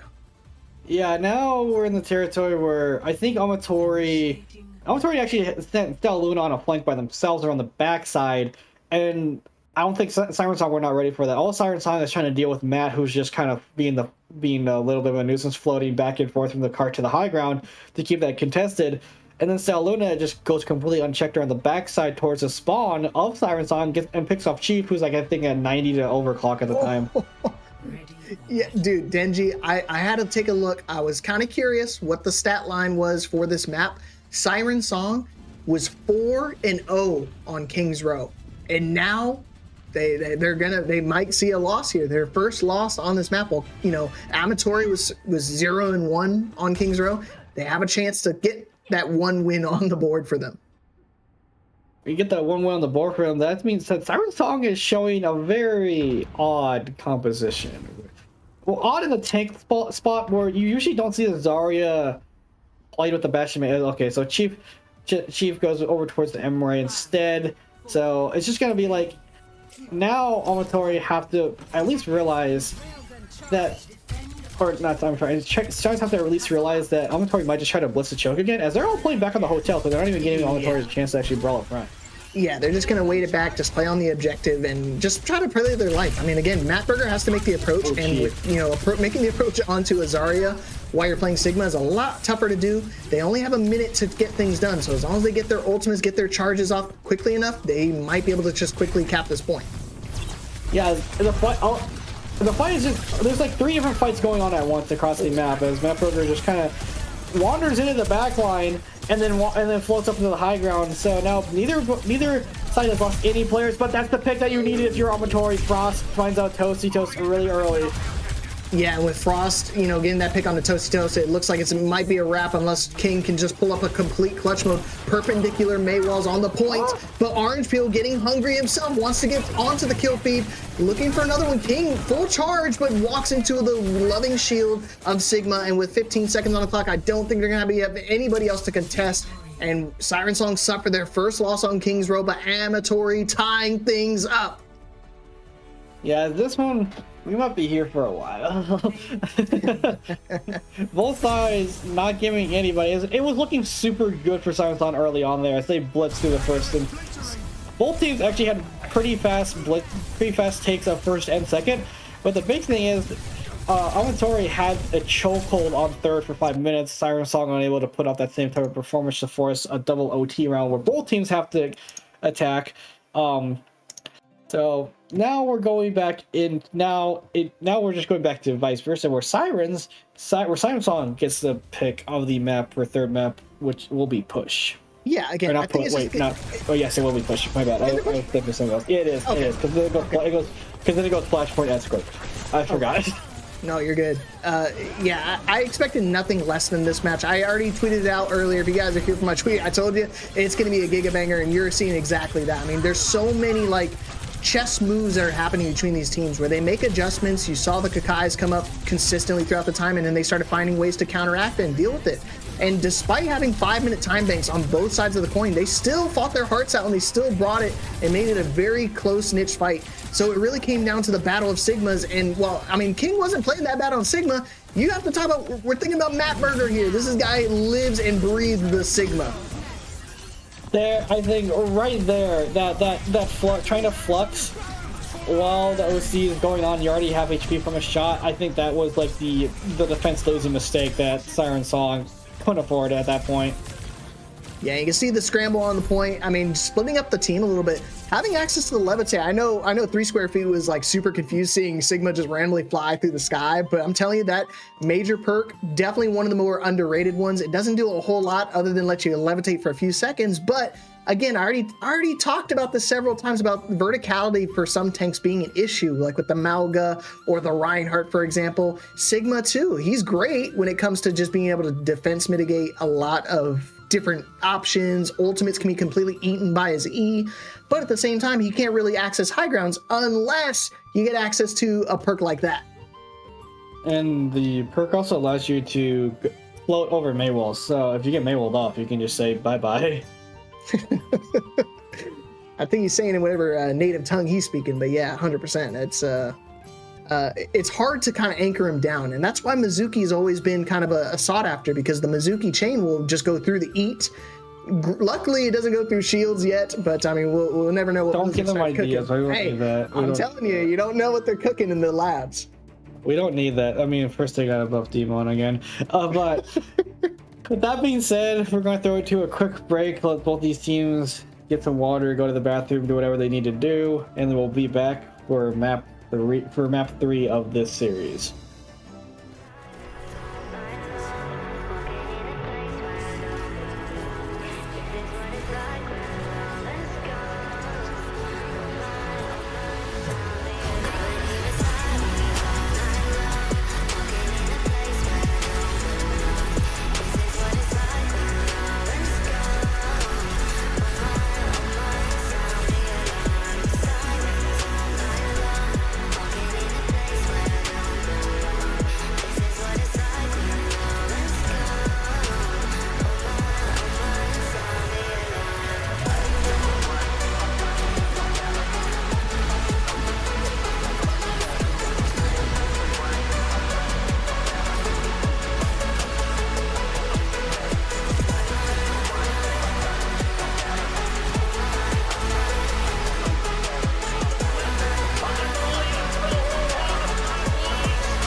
That is going to be a bite kill in answer onto Chaos, and now with the spree coming out, it's Chronic planning a 2K. Where you pop that Blossom as we see them pushing in, falling low. We see Freyna and Fox, the double kill, both supports out of the fight. The Blossom is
but good rock from 10 to bail them out. They would have gotten hooked there. Cobalt getting hooked in one shot. Oh, and there's the follow-up on the Surrey Knight and Jamoran. 30 seconds. Adaptive circuits engaged. Or reset. Adaptive circuits engaged.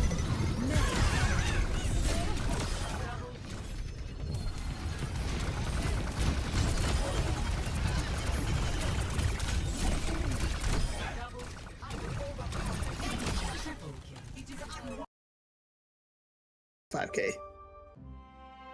Alrighty, everybody, welcome back to more Upper Finals A-League. I'm Sleep Frog. Join me. You just saw him, Denji. How you feeling? Good. Kind of a bitter pill to swallow though, because I lost that game. That was just that play came from. But moving on, focusing on the game at hand here. Hey, you gotta move on from losses, okay? You can't win them all. but both these teams want to win it because then they secure their spot in Grand Finals that will be taking place next weekend, I believe. So, Siren Song, Ametori. Siren Song was on the losing end of that KR map, so they do get the map selection and first ban for this map of Push coming up. And we do have the map selection for Siren Song. They have selected to pick Karuna Sapi. Yeah, I'm excited for this one because I know Cry has been fiending for the cat. I mean, playing a lot of characters that have that high mobility, whether that's be the Juno, I wouldn't say Mizuki, but Juno is definitely kind of scratching that itch just a little bit. But now Cat no longer able to be banned for the remainder of the series, so I think that's gonna be a little bit breath of fresh air for the Cry, able to kind of keep riding the Cat for the remainder of the series. So now it's going to be banking on what Ametori has to do to actually deal with this annoying jetpack Cat. Well, one part is annoying is to get rid of the Cassidy and the possibility of Sky Noon, as the Siren Song immediately just banned out the cast to get rid of that flashbang potential, also the damage that cats can do at close range, close to mid range, and also the cat eye or the Sky Noon or whatever people are calling it nowadays. So now it kind of opens the door for Ametori to maybe ban out one of King's wheelhouse tanks if they wanted to, as they did ban the Ramacho last map, preventing King from even selecting that one. But Ametori, of course, DPS being banned means they can't ban a DPS, they can only ban a tank or support here. Now, obviously, with Ametori coming up for this ban, I would imagine it's going to be some sort of support. Maybe just get rid of like a Reinhardt or something like that, because Matt Berger definitely doing some numbers both on the Diva and the Sigma, so I don't think we're going to try to steer towards any of those. Again, I think Reinhardt's maybe like the only viable option, I would imagine. I would imagine they might try to ban perhaps a support. I'm not sure which one they would ban though, because Lucio? The thing is both these teams are very flexible. There's not really we're gonna target ban you and you're gonna kind of have hands for this game. I would imagine probably either if they do go for support, maybe Lucio to kind of slow things down a little bit, because again, if we're gonna opt to run Cry on the Jetpack Cat, you don't want your team to kind of speed out of situations that may deem unnecessary for their fight. So I would think it'd either be something along the lines of there, so that way you can kind of empower him a little bit more. But again, it's all up in the air. Again, when it comes to a tie series, these picks actually do matter. Yeah, they do matter. And now, still, Ametori is taking quite a bit to discuss their ban. As here it is, they are looking to ban the Malga, so taking away that potential from King. I don't think it's gonna be too big of a deal. I don't think King really was planning on playing Malga here anyway. He's probably gonna go back towards the Ramatra again.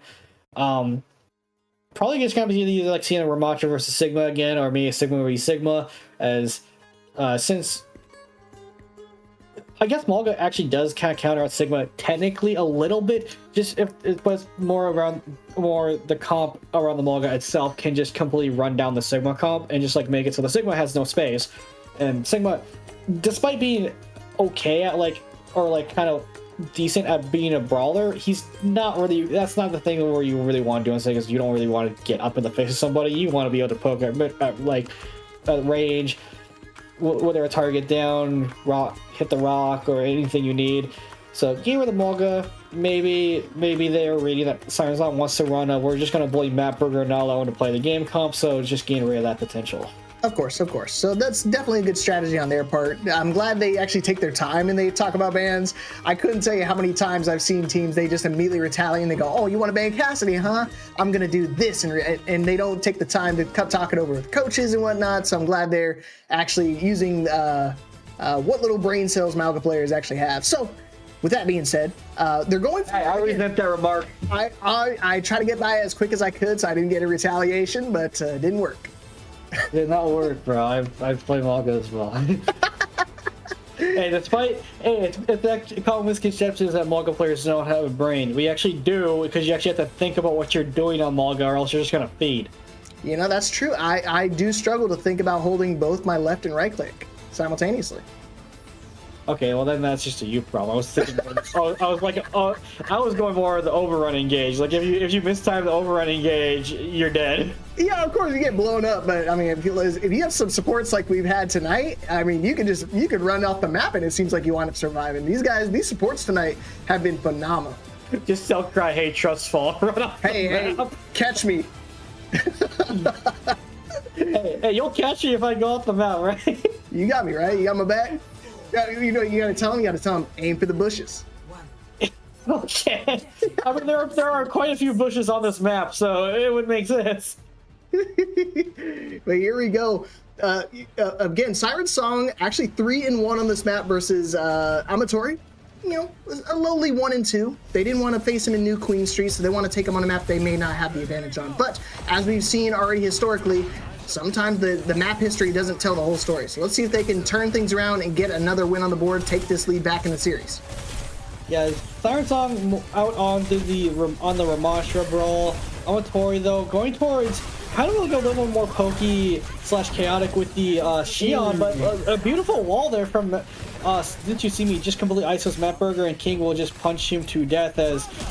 But a little bit of a problem is still Luna did steal the bot for a very brief period, so but not going to be the biggest deal, as the bot will just get going to the side of Siren Song, as without a tank to hold down the fort, you're just not going to be able to do anything about that. Yeah, and we got 9 minutes on the clock. You can get this measly 10 meters. It's not going to mean a whole lot in the grand scheme of things, considering, you know, these push maps, they either are very one-sided where a team just full caps the map with like nothing to show for it on the opposing team, or it's just on the other side around where it just goes down to the wire. So looking for another wall, I'm already going to find it out. Didn't You See Me forced to go into Ice Block as well, so not going to wind up overstaying their welcome for the time being. But again, King playing a really strong Ramatra, just holding down the floor, just holding down that strong angle and kind of letting their DPS go to work. Yeah, then Inform does expire, so they have to chill for a little bit, wait for King to get that cooldown back up, but they're keeping the block contested. King is just like sitting on that corner, keeping the block contested. Frost doesn't find the pick, so he is forced out, and now Ametori are getting forced back very slowly. And now Suzu has to be burned just to keep Mapburger alive, so you're not going to have that here. Tositos already has this kind of sanctuary to answer anything out, but good disengage from Siren Song, just like not letting the Kitsune get any value. Yeah, that was really smart from both of the supports, just to both call the disengage, but then also to make sure they utilize their own ultimates, just to make sure they don't fall. Chief popping system overload, all the while Mapburger flying through the sky looking for a target, and unfortunately his entire team winds up starting to crumble around him. And that checkpoint also going to wind up going to the way of Siren Song, all before they wind up falling, and now this is even a bigger lead for Siren Song to obtain. Yeah, beautiful disengage there from Siren Song. And another thing, Tositos not panicking in the Kikai Sanctuary just to answer Zimzit's Kitsune Rush, because Siren Song realized they're in a position where they can just avoid the Kitsune Rush by going into the building to the left of the bot itself, and they just chill in there. And then when Zimzit's Kitsune Rush is expired, they just come flying out with Fist of Fury, literally, with Orange Peel's Kitsune Rush. But here comes the Kikai Sanctuary and the Blizzard out from the side. Neither one find anything. Stel Luna is the one who finds the first pick here. Yeah, they get the pick. They want to fall in the meantime, but that's huge when it comes to the defending team. I mean, they need to stop this bleeding. Mapburger also making that swap over to the Ramatcha. This is a huge turnaround for them if they can get more picks to stack up, but you can see Chief, again, going back to their Enray ways and being a dastardly villain, just chopping down the opposition. Again, they're trying to get out as fast as they can, but not fast enough. My bullets will find its way. Yeah, I mean, despite a double ult commit and not going immediately well the first time, they do hang on to the Annihilation. They do lose Tositos here, so you're going to have to back up to allow your Mizuki to come back in, and Frost is going over to the cash-in of Yeah, but it was inevitable. You ban the Cassidy, I will find a way to make this cat work. You can see everybody just huddled into a corner, and Stella is exactly going to take advantage of that. So great awareness from them to make the change that they needed to. 115 meters on the side of Siren Song, so just over a 100-meter lead.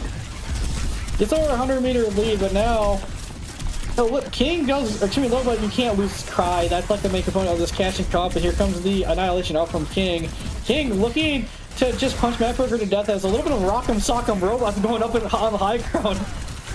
Yeah, they were looking for a pick, not able to find us. And Matt Burger eagerly just trying to run away, especially as his configure winds up timing out. You see King, no annihilation, still trying to find a pick, but now just forced to block as the Castian just going to work. Artillery strike as well. And again, Ricky's gonna drop Boss right in the middle of his team. And Quiet looking for a catnap, gets rid of King, looking for a rip off the map, winds up getting him to the edge, not off the map quite yet, but the damage has already been done. Chief looking to try to turn things around with this system overload, not able to find the picks. Madburger getting really low though, has to try to cancel and get back in just to give himself some extra armor. And either way, they're still gonna be able to win that fight. And look at that, King just staggering the point and just trying to milk out as much of that 5-minute time bank as he can. Yeah, both. A big ult commit over from both sides. Chief over towards the Bastion himself, so away from the M-Ray, going towards the... They're going to play ground Bastion, so it's going to be a little bit of a disadvantage just because if you're caught open by the Castian, it's going to be really hard to run from that. But here comes the Kitsune Rush out from Orange Peel, and Chief over onto the side finds out Zimzim a little bit by himself and does force a Suzu. Yeah, and you already called. Wow, Matt Burger saw the isolated Bastion, thought he could just run in and kill him quickly, but just didn't have the sustain to survive that fight. And you have to remember, you only have that one support versus, you know, Cry flying through the sky, dangling Frost over the edge, and just trying to keep their damage, you know, nice and agile, but at the cost of the support. Yeah, and that could have gone one of two ways. If they get the pick onto Chief, then they're fine. But the fact that Matt Burger just overextends and gets picked himself there means the Siren Song gets the bot back into the Ametori's territory, and they also get 4 spawns up. So even if they inevitably lose this fight or they keep pushing, when they do end up dying on the bot, they're just gonna have a slightly better spawn run. But it doesn't look like anybody's going to be dying on the side of Siren Song as Ametori is just falling one after one. Frost does find his counterpart, but it's not looking too good for Ametori right now. Yeah, I mean, a little consolation prize, so they do lose a chunk of their damage, but they still have to worry about King having access to the Annihilation, so they're definitely still an opportunity to actually win this map right here now, just close it down. You can see Frost looking for some more picks. Yeah, forced to just hold back and block. Suzu comes out, and again, just a lot of desperation on the side. Oh, there we go! Stella Luna with 4 kills with that spree as everybody's just trapped in that small room with no cooldowns. So a pretty good cooldown force from Frost, where he doesn't find any kills, but he forces all the defensive cooldowns out of Siren Song. So when Stella Luna does go in, Stella Luna just kills everything, and now bot finally goes back towards the side of Siren Song's territory. But Siren Song have quite a few ultimates to deal with what Ametori has available here. Oh wow! Yeah, Chief actually taking care of their counterpart with the Bastion as well. Matt Burger has to just hold block the entire time, getting super low. Pops to the well just to try to keep himself sustained, to give himself a little bit of healing, and now it's just the supports hiding into the corner, trying to run away from the scary robot Omnic Man, not able to survive for too much longer. And hopefully Ametori can get this checkpoint here, because this would be an opportunity for them to come back. There's still 2 minutes left, Engie. Still 2 minutes left, but Siren Song, a beautiful job at like realizing they don't commit any ultimate at all in that fight. And yes, Ametori is going to get the checkpoint, but they have a lot more ways to go. And Chief is going to force all of them back with the artillery strike. Okay, an opportunity. Trying to get back into it. You know, a checkpoint will go a long way when it comes to like these overtime pushes, because having access to those longer spawns makes these teamfight wins that much better. A Kitsune rush onto the point, and you see Orange Peel has to retaliate with his own. Kakai Sanctuary still loaded up for Toasty, so I think he's just going to try to wait it out and let King do his work. Let him just kind of isolate the point. Cry trying to rip him away from the team, but at the cost of his own life, not worth it in the slightest. So they do wind up losing the Annihilation, but at the cost of support, not going to be a lot easier to get into the engagement. And now it's just a matter of just surviving the onslaught. Even if they wind up losing this fight, there's no way they can get any type of progress, and they're not even going to win this fight. Yeah, Siren Song is doing a pretty good job of just not overcommitting ultimate. They just matching ultimate for ultimate and just making Ametori invest more, because Siren Song, knowing that they have this monstrous lead, knows that Ametori is just inevitably going to invest more to try to win the fight. And both sides just commit Kitsune there. And then the Annihilation comes out from Matt Burger. Toasty with Nerves of Steel to hold on to that Kakai Sanctuary, as now it could be used here, but King is getting shot at by nuclear warhead. Yeah, just trying to drop it on him, but unfortunately, this is like Superman we're talking about. He's gonna survive everything you throw at him. And again, another big blizzard from Did You See Me? asking the most important questions of them all, and King also helping chop down everybody left that wasn't frozen solid. So now Siren Song looking to complete the map, and they can do it here with one more team fight win.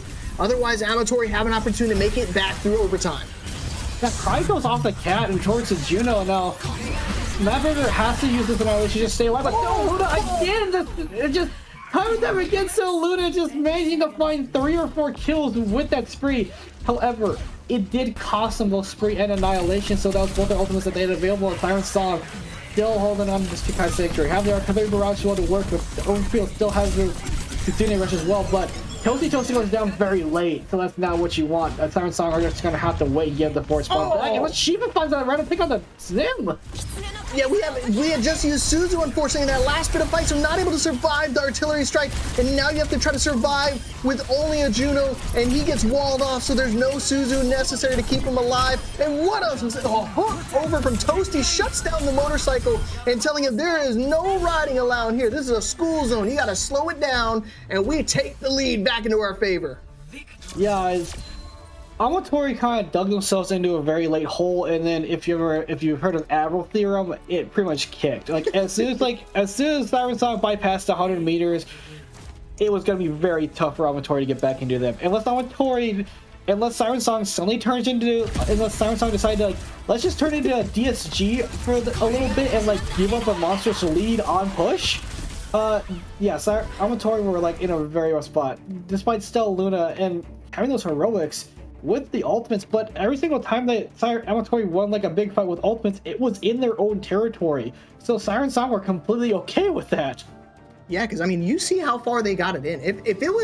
If the score was a lot closer earlier on, if they had within 50 to 60 meters, I feel like the lead could have definitely been obtainable. But you see, when they get these monster leads of 100+ meters, it's so much harder to kind of chug that bot along, because you see these big fight wins from these clutch moments from Stella. All props to them.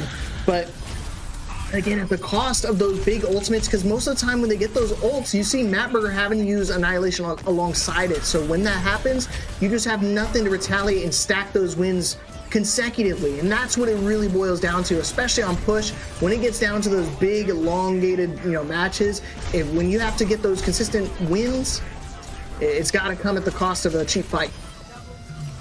Yeah, now it's just kind of back and forth here. Now it goes to Ametori's map selection for Flashpoint. And unfortunately, I think Siren Song's been pretty strong on all the flashpoints, so there's really not one where you can pick that Siren Song isn't really that good at.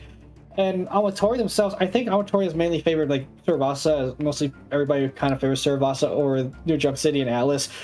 I still really think Atlas is pretty good for Flashpoint. New Jump City is pretty much dominated by Brawl, so everybody just knows it's kind of just brawly.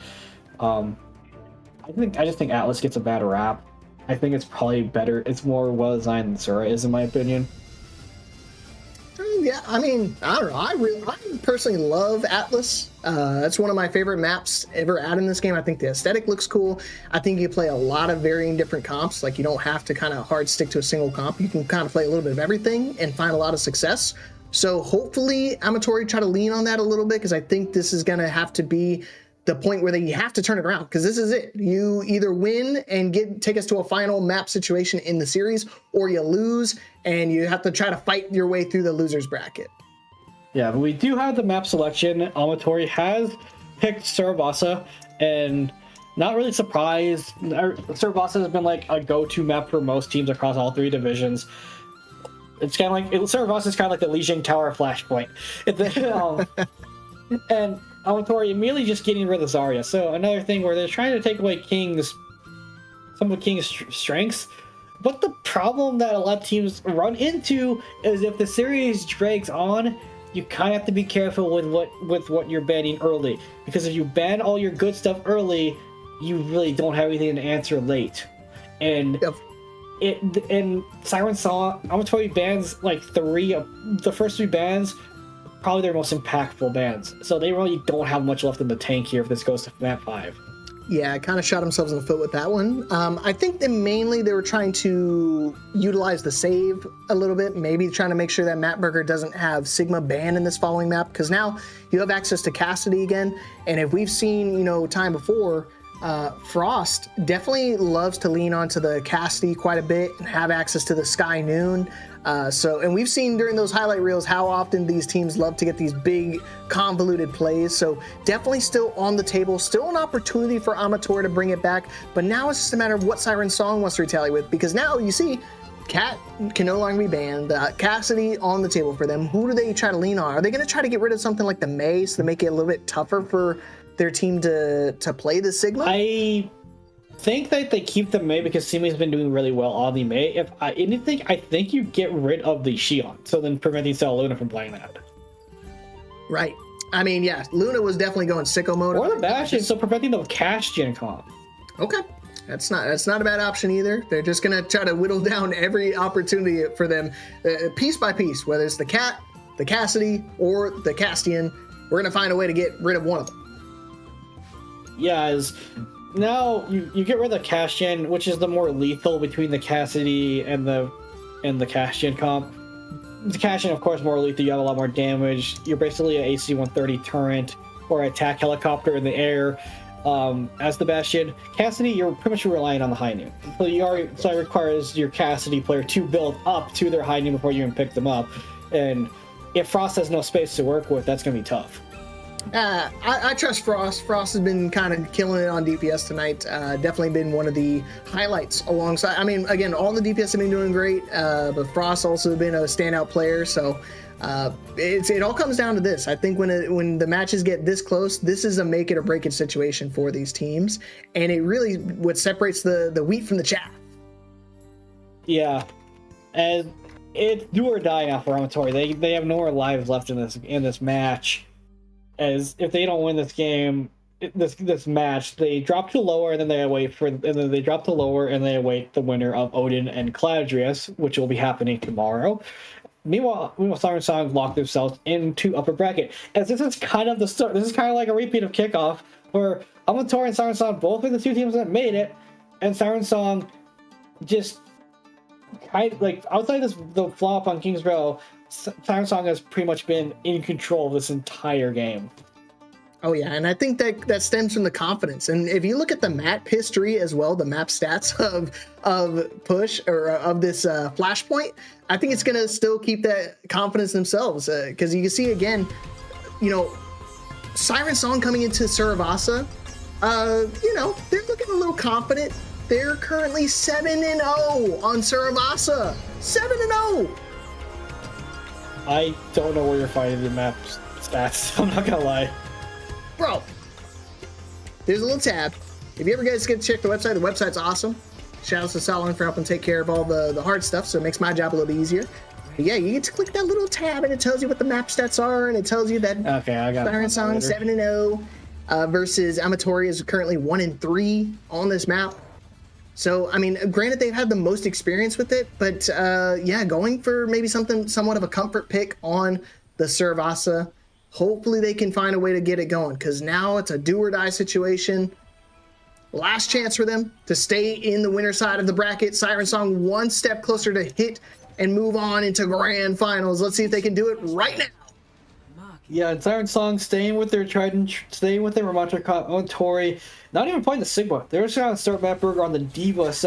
But look at Siren Song's comp. It's completely designed to shut down mobility or a brawl with the chain, with the Nemesis form, with the wall. It's just a lot for Matt Berger that Matt Berger's going to have to deal with here as the Diva. As Zimsep almost gets picked immediately, goes down to half HP, I think, from a rail shot from Chief really early there. Yeah, and there's a lot of stuff you can kind of get this pick potential, both with the icicles, the chain, the kunai headshots, Chief with a full charge railgun, a lot of opportunities from Cry also swapping over to the Lucio, so a lot less I don't want to say a lot less mobility, but a lot less than what he's used to, but still able to kind of get their team in and out of fights. Stella getting an early pick off to kind of start things off, but he's still looking for another one, gets a second pick. It winds up falling in the process, but now they're going to be able to flip the point back into their favor. Only 29%. It's a lot in Flashpoint, but I mean, again, going back and forth between the two.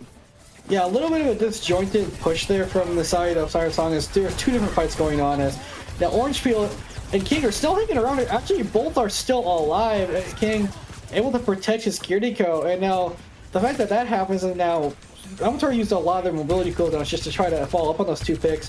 And now Siren Song have 4 reinforcements to get back, especially since Siren Song's comp is designed just to park their butts on the point and force Ametori to take a fight on point. And Frost already down. That's not a good sign. Mapburger should get the mech here, as a disruptor shot will do that job. Okay, what is going on? This is so disjointed. I mean, you want to talk about, you know, scramble. I mean, we went from, Ametori looking incompetent with kind of catching King and Orange off to the side and still wind up losing the fight. So, and that's all because, you know, Ametori had their DPS kind of all scattered about. And you saw Stella coming back from spawn, Frost all alone on the corner, and you don't have access to a quick teleport in Suzu because Zim, you know, getting super low himself in those scenarios. So hopefully he can kind of counteract this next fight with the Kitsune Rush, because this is the last fight for this first point. Yeah, but the Kitsune Rush can just get countered out by the Kekai Sanctuary from Siren Song, or they smash the Kitsune Rush for Kitsune Rush on both sides, and now Toasty Toast finds Cryo early here. Now Luna with the bike just runs it into Orangebeel's forehead, and oh yeah, I guess we can give it manslaughter in this game. Yeah, gotta make sure you legalize it, baby. And Stella, he's trying to add to the manslaughter as well with a first-degree murder, just absolutely chopping him down. Gets that point back in their favor. It does cost him quite a few ultimates. We wind up using the Satsuriki, the Overclock, and the Kitsune. But, you know, Siren Song have a win condition. They still have Annihilation at their win. The Zero Annihilation, I really think they could have held on to that if they had used Kekai Sanctuary, because Kekai is really good at defensively stopping Kitsune Rush, but a little bit of a weird decision from Toast there not to use it. Maybe he's going to use it to retake the points. He does, and here comes the Annihilation cell. Luna already down. Okay, we still have access to Diva Bomb, so Mapburger having access to a free life, but winds up losing 2 people in the process. Beat not getting a whole lot of success as they believed in. And now it's go time for Chief just to make sure we solidify it. Everybody's scrambling, running for the hills, and Chief just getting the point all to himself. And now Mapburger just has to try to contest with no support, no health, and no chance at bringing it back.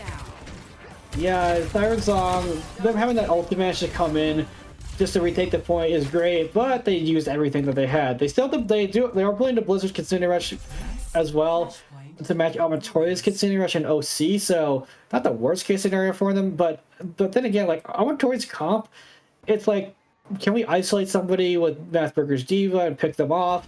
Siren Song are playing as a group pretty well, just like bunkering down the point and daring Ametori to step towards them.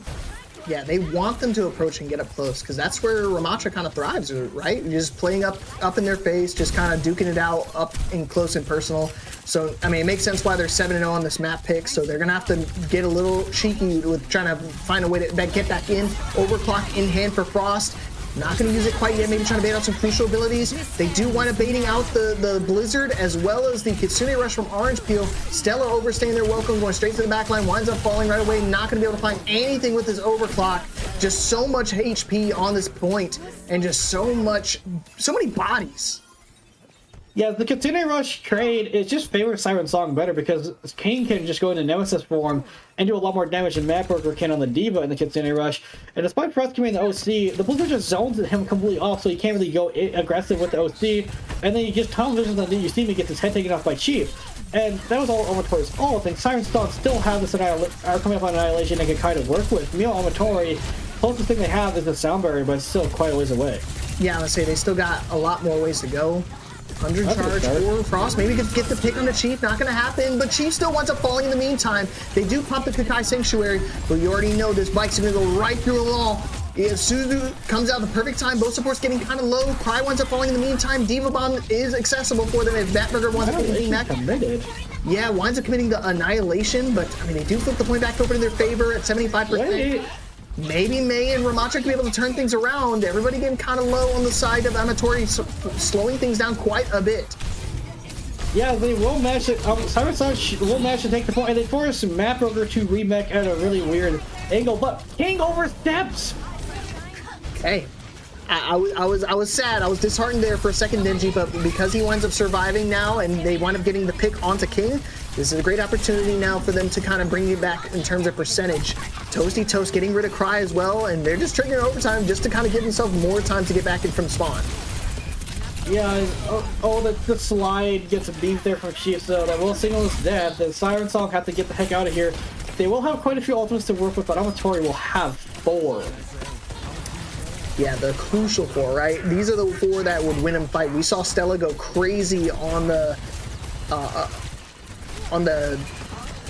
chick for a couple of fights there in that last map. So hopefully he can kind of channel that inner beast and do it again. And you know what? He's gonna go do it again one more time. But you see, Kitsune Rush does come out from Zim, so maybe they can slow things down a little bit. Matt Berger needs to stay in net, doesn't stay in net for too much longer. Chief popping overclocking as well. Suzu comes out, making time. They have to keep Chief alive. Chief getting super low on the stairs, winds up surviving. In the meantime, Frost in a match with his own overclock gets rid of Chief, but at the cost of his entire team. Not going to be able to survive for too much longer. Cry just has to watch as this point goes in favor of Siren Song. So many ults traded out, but going to the way of Siren Song again. A 2-0 lead, one step closer to booking their ticket to grand finals. Yeah, and Siren Song came at Kitsune Rush OC. Ametori came at Kitsune Rush, beat OC and Spree, and ended up losing. Because the beat doesn't come out with Stell during the Spree. Kitsune Rush's rush, I believe, just to try to keep the fight going to match Orange Peels, and Matt Berger gets caught completely with his pants down on the wrong side of the map, so he gets DMAC'd by Chief, and Frost OC is just a desperation attempt to try to find anything. So a 2-for-4 ult trade, Siren Song gets the better of that one. They have ults to work with to open this point already. Yeah, and look at that. They're just going to wall it off, make sure you cap this point early on, and then kind of let them walk into the Blizzard, and that's exactly what's going to happen, and they can't do anything about it. If you want to try to Suzu this, you're going to go straight into the Kakai Sanctuary. King, I mean, just able to capitalize on it, and Toasty, so smart, knew they wanted to try to retaliate with the Suzu. That's always the go-to for all the Kiriko players. They see a Blizzard comes out, you throw Suzu just to make sure they can kind of get out of the Blizzard safely. Yeah, and Siren Song, they held on to this Annihilation as well. Orange Peel building up to the Kitsune Rush faster than Zim Zip, and they're not even gonna let Ametori breathe. King just comes flying out of a cannon. Toasty Toast will find 2 cleanup kills, and the Ametori are down to final fight territory here. If Frost gets picked up late too. Yeah, and we use Diva Bomb as well, so not going to have anything to remech. So Matt Berger recognizes that this is a dire situation. Yeah, last chance. So now swaps over to the Ramacha, but is it too late? I mean, Siren Song only having access to a Kitsune Rush. They're going to just do it early. Frost has to retaliate with something, just forcing him to block, let their team get onto the point. 85% and counting. They get a pick onto Toasty Toast. Maybe they can find more. Frost looking for more bodies, but they need to cap this point without using any more ultimates because they need it to sustain. They have to do a 0 to 100 comeback on just this point to give themselves a chance. Yeah, I think the Kitsune Rush got blocked by something because it didn't look like it went all the way through forward like they wanted to. And then you see me gets picked up late. Now Siren Song are doing kind of staggering a little bit here. As yeah, Zimzip will pick up Orange Peel late. Ametori have this Kitsune Rush. They have the Blizzard. The only thing is Siren Song. Matt, Matt. Oh my gosh, we've seen how many times here. Yeah, we've seen how many times King overstayed his welcome, winds up dying trying to get that last pick as Ramatra. So Matt Berger needs to make sure he plays perfectly here. Because again, this is it. 99% for Siren. They just need to win this one team fight, and the series is theirs. They have to walk into a couple of ultimates, though. They got the Kitsune Rush they have to deal with, as well as the Blizzard. Uh-oh. Nice, yeah, I was going to say, a great wall from Kitsune as well. The team is still cut off. They're going to willing to pop the overclock. Cry has to get down, able to survive for the time being. But the damage is already stacking up. Yeah, Blizzard comes out from Stella just to try to keep the fight alive. Matt Berger getting rid of Toasty. DGC has to go to point. Hopefully can try to trigger a C9 at the last moment. Matt winds up falling in the meantime, so no tank on the side of Ametori.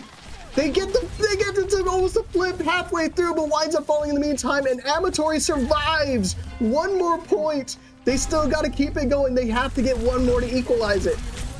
They have to get one more to equalize, but they have to do it with two. That OCB, actually, I thought they only had one.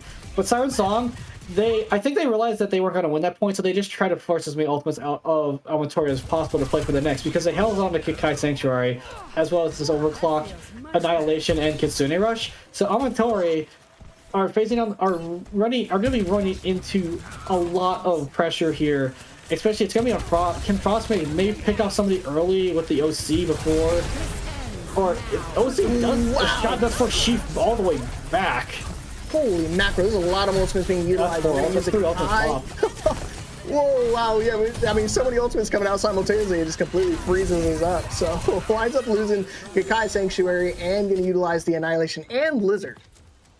Yeah, just to lock in the point, they do. It's a 3 for 2, so not the worst case because there's OC and beat for the Kakai Blizzard Annihilation. And Chief halfway to the OC himself. Orange Peel has this continuing rush as well, way faster than Zim. Good job. I think we're still going. Yeah. Can't tell. I can see. I don't know about you. I can see you stuff. I don't know if like it's the internet thing. It's like a little bit blurry, but yeah, I can still see kind of. Oh, we are so back. Okay, there we go. Oh boy, Matt. Oh, Matt. Oh wow, barely able to survive. Barely able to survive that. That's Annihilation gone. Yeah, Annihilation gone. Oh my god, the Boopo was like, Boopo was knocked two off the map. Okay, an opportunity though for Ametori to get back into it. Okay, they do get the Blizzard out. They do wind up using a lot of their ultimates. But again, it's a fight win. They just need to get that W just to make sure they give their team a chance to survive. Ooh, and Frost is getting hungry for those kills. He wants more. He's building up to an overclock. And look at the ultimates on the side of Siren. Yeah, and now Siren, they're doing a pretty good job just holding on to ultimates when not committing them into a losing fight. As they're going to have both DPS ultimates and the Kakai to work with. Ametori don't really have anything outside of maybe Frost getting the OC up, but Chief already has his. And Simi won't get this Blizzard during this fight because Sotito should get the Kakai as well. Here comes the overclock out from Chief. Yeah, you have to respect a 250 charge. You don't want to catch a railgun charge at full power because that will kill you instantly. And Cry actually getting the better of the Sojourn, but winds up losing Matt Burger in the process. So now they have to try to turn this around with no tank and no bodies. Frost just committing the overclock at the last moment. And with losing your Lucio last, it's going to be very impossible to make that comeback. And Siren Song secure the victory, secure the map, and book their ticket into Grand Finals.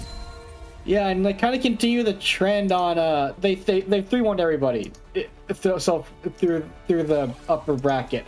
So continuing the trend of just 3-1ing everybody, and we'll make it up to that grand finals. A repeat of the kickoff tournament. Ametori unable to defeat Siren Song. And Siren Song gotta have their number with the comp that with Siren Song likes to play versus Ametori, as Ametori kind of just were on the back foot the entire time there. As now Ametori, they will drop into lower bracket and await the winner of Cladrius and Odin.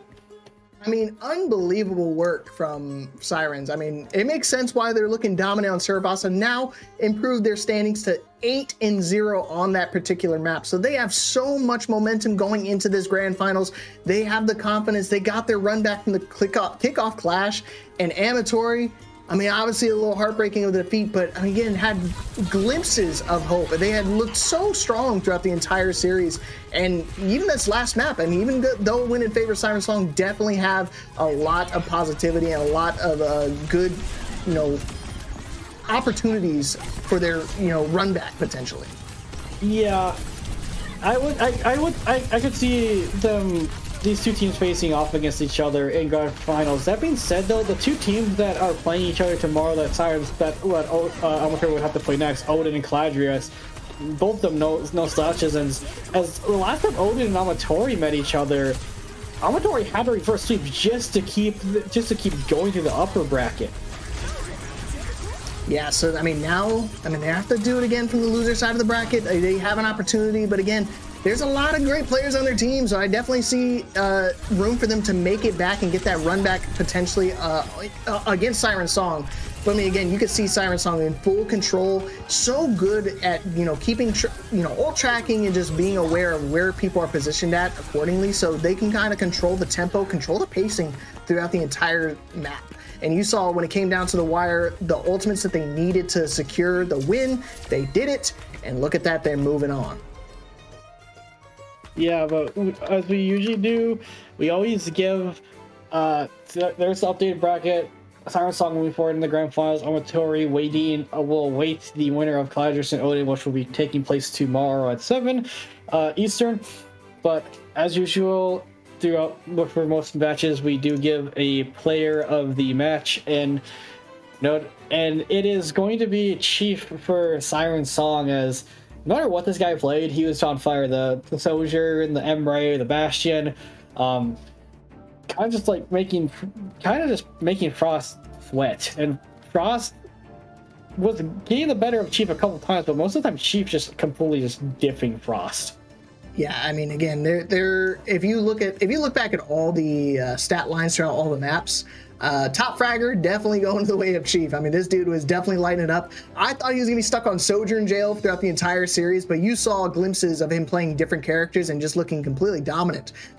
Especially that map when he played Bastion, I was shook. I was like, what DPS can this dude not play? Yeah, and congrats to Chief and Siren Song for moving forward in the bracket to grand finals, which will be taking place, I believe, next weekend.